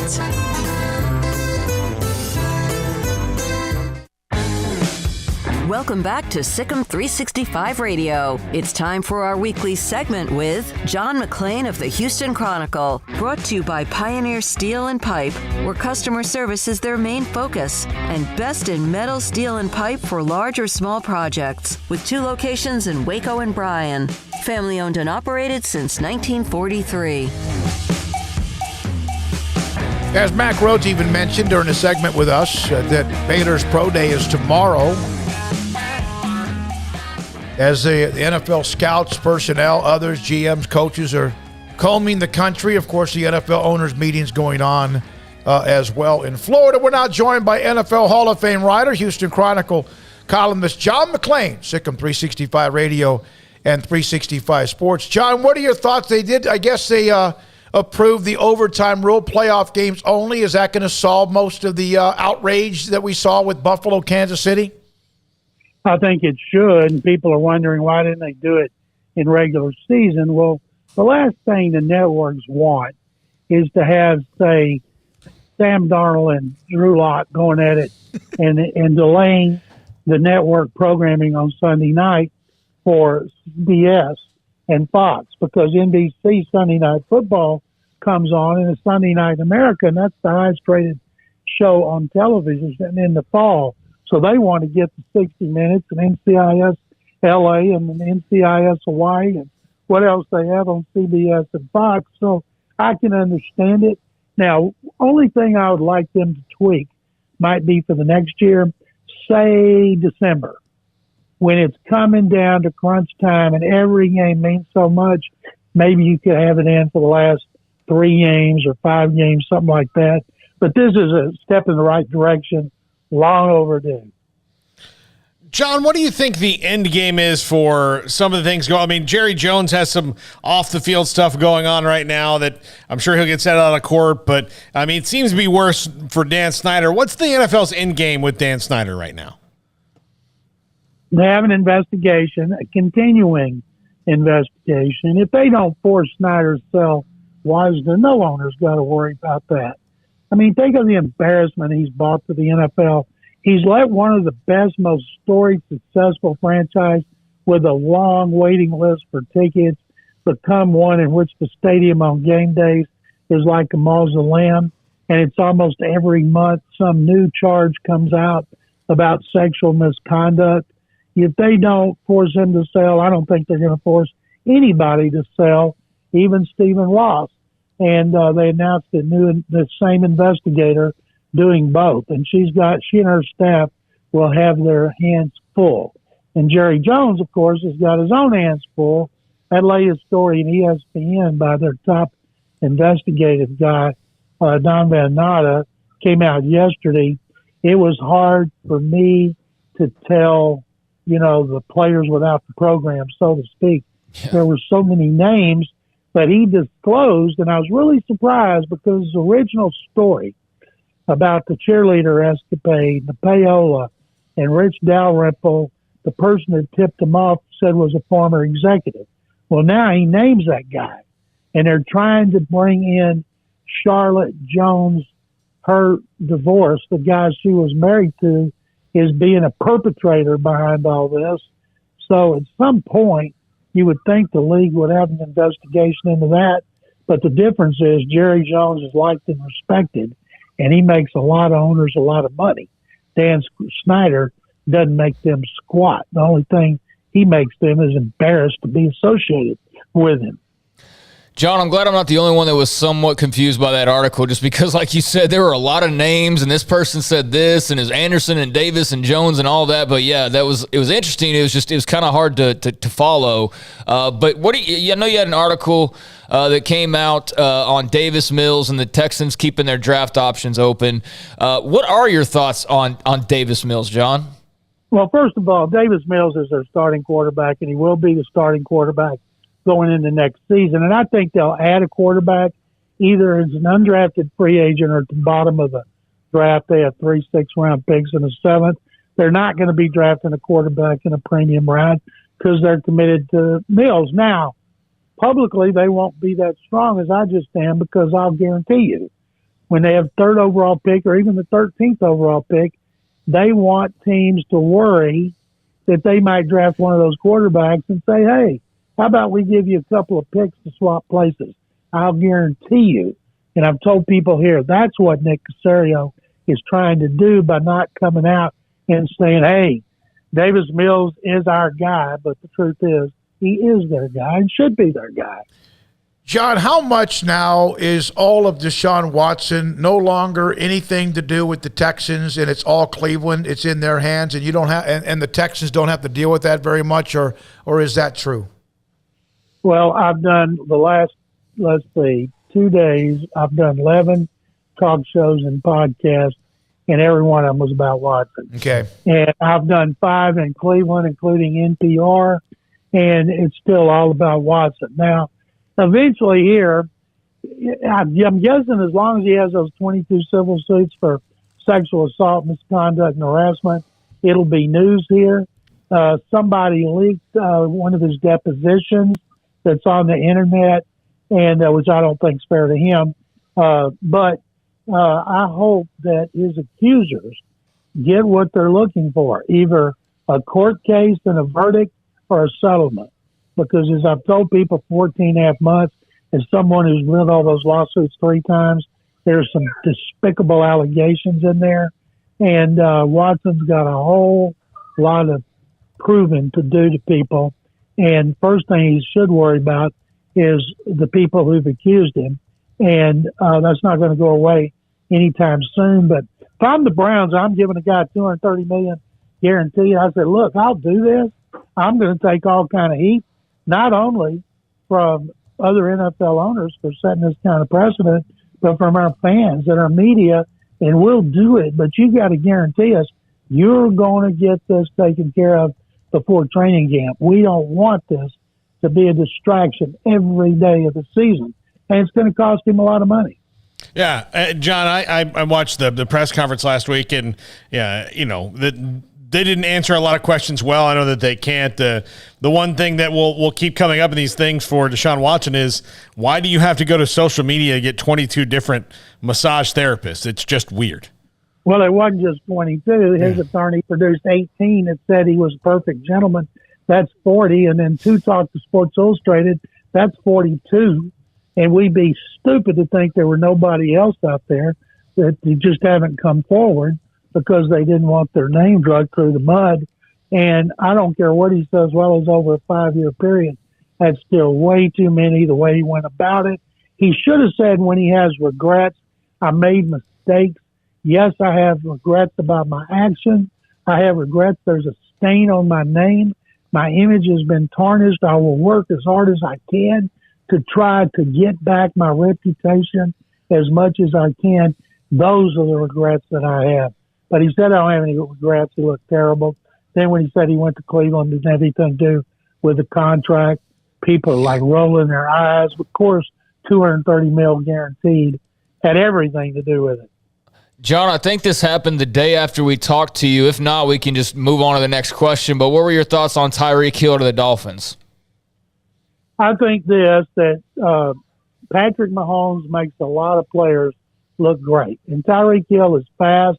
He likes to catch deep routes. Tua Tagovailoa doesn't throw deep routes very much. Now, Hill likes to run crossing routes, slant routes, where he can take a quick pass, turn the corner, and go. And that's what he'll have to do, because Tagovailoa throws a lot of slant routes. But I don't think all of a sudden he's going to go down there and help them win the division. Buffalo will win the division. What they've got to do is try to win a wild card berth. And based on all the moves they've made in personnel and the money they've spent, if they don't make the playoffs, maybe they're going to fire McDaniels and hire a guy like Sean Payton. Hey, John, it's pro day tomorrow at Baylor. Obviously, they've had some years where it was a must-be at, and it depends on what teams are looking at, but there's a pro day tomorrow. Have you been able to go to any of those in the last couple of years? I went to Baylor 2 or 3 years in a row, and then I was told by somebody I couldn't come, so I haven't been back. And I'll say this one, based on their performance at the Combine, Baylor's going to have a lot of guys drafted, and Jalen Petrie's going to run. And he didn't run at the Combine. He looked great. Right now, he's a second-round pick. It's a deep draft for safeties, but if he runs well, that'll just solidify him as an early second-round pick and help him make more money. But Baylor's going to have – I can't remember the last time Baylor has as many guys as they're going to have drafted next month. Yeah, there seem to be quality players, and some of them, very old as far as college years because they stayed an extra year or whatever from the Matt Rule years, and even Petrie was recruited by Art Briles and his staff all the way through Rule, and then, of course, Aranda. 2016, Corey Coleman, Howard, Billings, Drango, Landis, Rico Gathers. That was six guys there. But, it's all 4, 5, 3. It's been a while since this number of guys for sure. I wonder if Grant Taft had a team that may have had, that 5 or 6 levels drafted back when the draft was longer. The 83 team had Cedric Mack, Randy Grimes, Charles Benson, Bo Metcalf, Mark Kirchner, Jeff Gandy, David Mangum. 7. So there's 7 right there in 83. How many rounds was the draft then? Well, there's at least a 12th round pick because that's when David Mangum went. So, So, that's a little different. When I first started, it was 16 rounds. When I was a fan before that, they had it during the season, and they would have a draft at the league office. Most of them were drafted as 24 rounds out of Street and Smith's football magazine. And when the draft was over, then they'd pile in a luxury bus and go to Yankee Stadium and watch the Giants play. Cool. John, have you seen Ode to Joy, the Baylor men's basketball documentary? Not yet. That's one of those things I'm going to sit down and watch all of them at once. Once I get some things taken care of here. Yep. And get a little time to do it. I like to watch things all at once. I don't like watching and waiting a week, and that's what I like about streaming. Well, I brought that up because I sent you a text about Tweety Carter's now a part of the Scott Drew staff, and of course he'll join us tomorrow. We had other coaches today. I think that I thought Coach Drew, considering Jerome Tang as good a guy as he is, a great coach, and everyone loved him, Coach Drew, his entire staff remained one, despite the loss of Jerome Tang to Kansas State. That doesn't happen very often. Well, I thought that Tang was going to get a head coaching job before this. I'm happy for him. Scott Drew has been able to hang on to coaches better than most teams who have such a successful program, and that's great for the program, but everybody wishes Tang the very best except twice a year. Thank you, John. We appreciate you as always. Thank you, guys. Sick 'em. That's John McClain, Hall of Fame NFL writer, Houston Chronicle, every Tuesday with us. And is this Jalen Hurd? Is this Jalen Hurd in the yellow? Is that? I thought it's Petrie. No, in the yellow. In the yellow. Yeah, in the yellow. I know what Jalen Petrie looks like. Yeah. Is it? Maybe. Yeah, okay. Looks like Jalen Hurd standing behind Jalen Petrie. Is that the Brian Etheridge's picture? I guess, whoever I pulled up, but it's JT Woods and Jalen Petrie, and then looks like JalenUrd behind in the background, him. former Baylor receiver, Tomorrow's pro day. Yeah, he doesn't might, have a he team, might work so out. That's why I'm asking I wonder if that is him, and it looks an awful lot like him, then I'm curious to see if maybe he's participating tomorrow in the pro day activities. That's Jerry Hill. Yeah. John Warner. Yeah. We know who aren't. Yeah, we know who the two non-football players are. One of them is Cooper Kupp, and the other one is Cole Beasley. All right, it's 5:42. On a day, a lot of things going on with the Baylor men's basketball staff. We appreciate that and the time with all three. Thanks to David Kay for helping set all of that up with Jared Nunez, also with John Jacobs and Alvin Brooks III. You can hear it. You can feel it. How, in fact, all of them are one, and how that came about. I don't want to.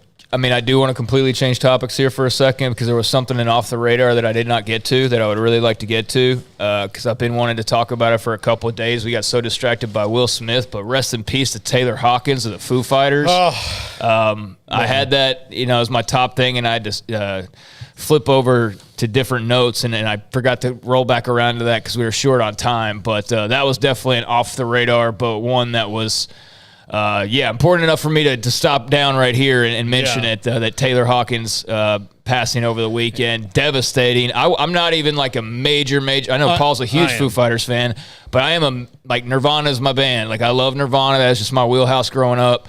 And so there's definite connections there, obviously. And so just following along with Dave Grohl and couldn't watch much of him without seeing Taylor Hawkins eventually next to him in pretty much every video because those two were thick as thieves. But, yeah, just way too young, tragic. And I know there's talk about, the drugs that were in his system or whatever may have happened, but just really abrupt and out of nowhere and just sad because, man, you talk about a dude that just had life and energy and seemed like the coolest dude in the world to hang out with, and plus he was a fantastic effing drummer.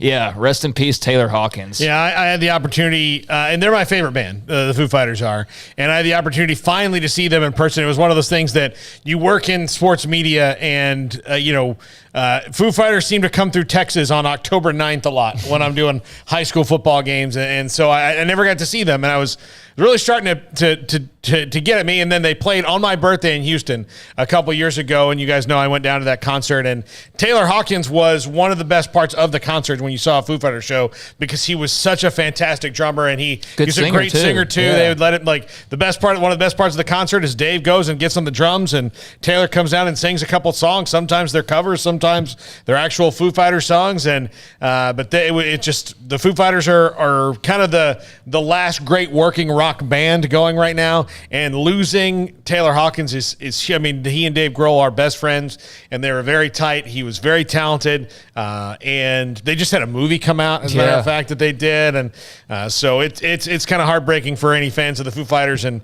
his family and Dave Grohl and all of them. That's not going to be the same band. No. I know they announced they canceled their tour dates a couple hours ago, and that's not a surprise at all. I can't even imagine what Dave Grohl in particular is going through right now because they were so tight. But yeah, that was sad, man. I saw that news and I could not believe it. It made no sense. You see people pass away suddenly, but even though he had some history with substances and problems and things like that, he had seemingly, Paul, been cleaned up for a while, at least on the surface, and clearly there was some stuff behind the scenes, but he was handling it all and doing his business, and was a great drummer and all that. So just so out of nowhere, man. Like, some people, you hear it and you're like, kind of figured that was going to happen, but not Taylor Hawkins. I really that blew me away. So rest in peace, man. He was a great human being from all indications and super talented cat. Well, you know how I don't associate names, bands, members to songs, right?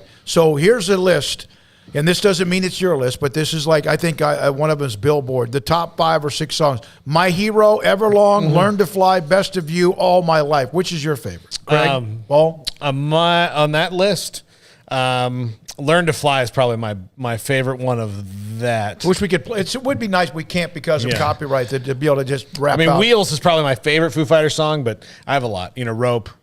There's a lot. There's tons. Yeah, I've known you 12 years. I remember been around a while. But I don't remember that was. I always thought it was. I forgot who I thought it was. I know who it's not. Yeah. But I did not realize that was your go-to. I've fallen, even a couple months ago, I get into these rabbit holes on YouTube, and one of the interviews and bands I was just consuming everything was the Foo Fighters a couple months ago, and especially Dave and Taylor and their interviews and their chemistry. And so, I can't imagine what Dave Grohl's going through right now with us as close as they were. But, hell of a band. Curious to see kind of how it plays out for them. I have a hard time imagining them doing this without him as the drummer. But, other bands have lost legendary members before, but I don't think, I think it's going to be a while. Yeah, I was going to say, I don't think that's going to be anything that we have to worry about learning anytime soon because it's going to take a while to grieve. But, yeah, man, that was brutal. So, rest in peace, Taylor Hawkins. Biggest turnarounds basketball wins from last year to this year, as we are with 3 games to go. And then Paul's top 5. The top changes. Townsend State and Middle Tennessee had a 21-win difference from 4 wins to 25 and 5 to 26. Iowa State went from 2 wins, we know that, to 22.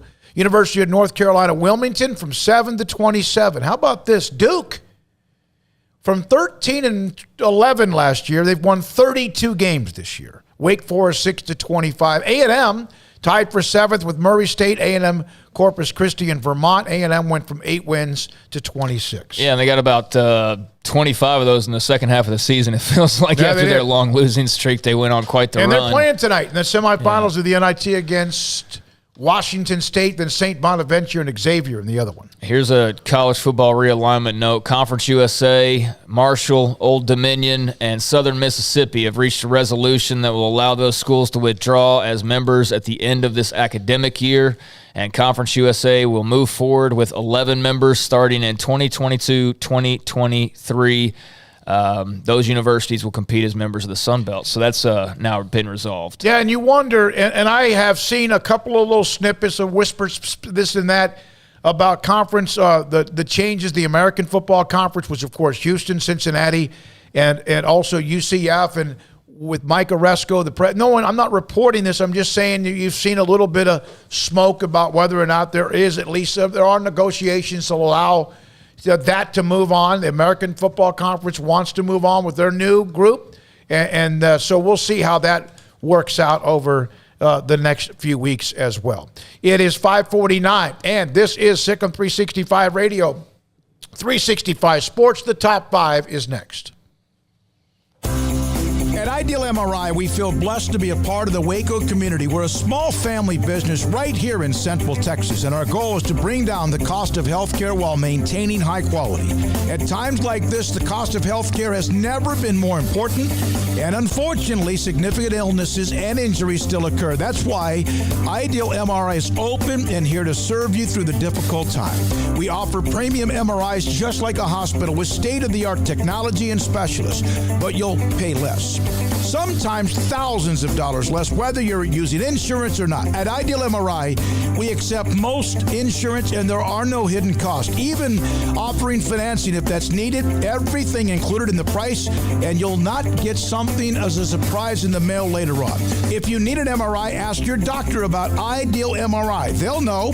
You can schedule an appointment safely from home online in minutes at idealmri.com or give us a call, 833-IDEAL-MRI, idealmri.com. Born in Waco, Brotherwell Brewing exists to serve the Central Texas community with locally crafted beer of the highest quality. They want to bring Central Texas closer to the brewing experience so everyone can enjoy well-made beer as much as they do. For 2.5 years, they've been bringing high-quality beer to Central Texas at their location on Bridge Street in East Waco. Brotherwell Brewing believes in community and bringing people together to enjoy products made in their community. So for your game day, whether it's a tailgate or at home, stop by Brotherwell Brewing for high-quality craft beer made right here in Central Texas, 400 East Bridge Street, and check them out online at brotherwell.com. Let Camille Johnson Realtors guide you seamlessly through the process of buying your dream home or selling your current one. Commercial, farm and ranch, or residential, Camille Johnson Realtors can smoothly and successfully lead you through any transaction. With a team of 28 experienced agents who are excited about serving you, Camille Johnson Realtors services the entire greater Waco area. If you're in the market to buy or sell, contact Camille Johnson Realtors, 104 Midway Center in Woodway, or find them online at www.camillejohnson.com. Camille Johnson Realtors, elegant, charming, warm. Welcome home. Baylor Scott and White Southwest Sports Medicine and Orthopedics, the team physicians for Baylor Athletics, diagnosing and treating all sports-related injuries, including concussions. These specialists also provide orthopedic services for athletes and non-athletes alike, whether it's knee or shoulder pain, hand or wrist injury, orthopedic spine care, and even an arthritis and total joint clinic. Trust the doctors Baylor Athletics trusts. Baylor Scott and White Southwest Sports Medicine and Orthopedics wants to get you back in the game. Automatic Chef Canteen is a full-service micro-market vending and office coffee provider with state-of-the-art vending equipment, a wide variety of products, and offering custom-fitted micro-market vending office coffee solutions for your employee break room.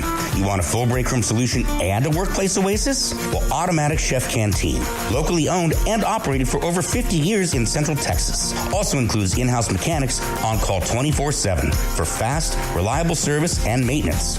Automatic Chef Canteen, 6900 Imperial Drive in Waco, or online at automaticchefcanteen.com. From the first workout to the last practice, sports is an incredible and rewarding challenge. Hi, everyone. This is Dan Ingham with the First National Bank of Central Texas, and we're proud to support each athlete, every parent, and our educators. From families, small businesses, to the biggest industry, we're here to help. With remarkable products like mortgage lending, we've got banking ideas that fuel big dreams. The First National Bank of Central Texas. Familiar faces making local decisions. Member FDIC, Equal Housing Lender. Welcome back to Sikkim 365 Radio. This is Paul Catalina's Top 5 at 5:55, presented by Champion Salon and Barber. To book your appointment, go to championsalonandbarber.com. Top 5 questions for Duke as we head into the Final Four. Yesterday, UNC. You might see, if you go back and watch yesterday's, you'll see an overlap on one question or one of these. Number 5, can you play the same type of defense you have been?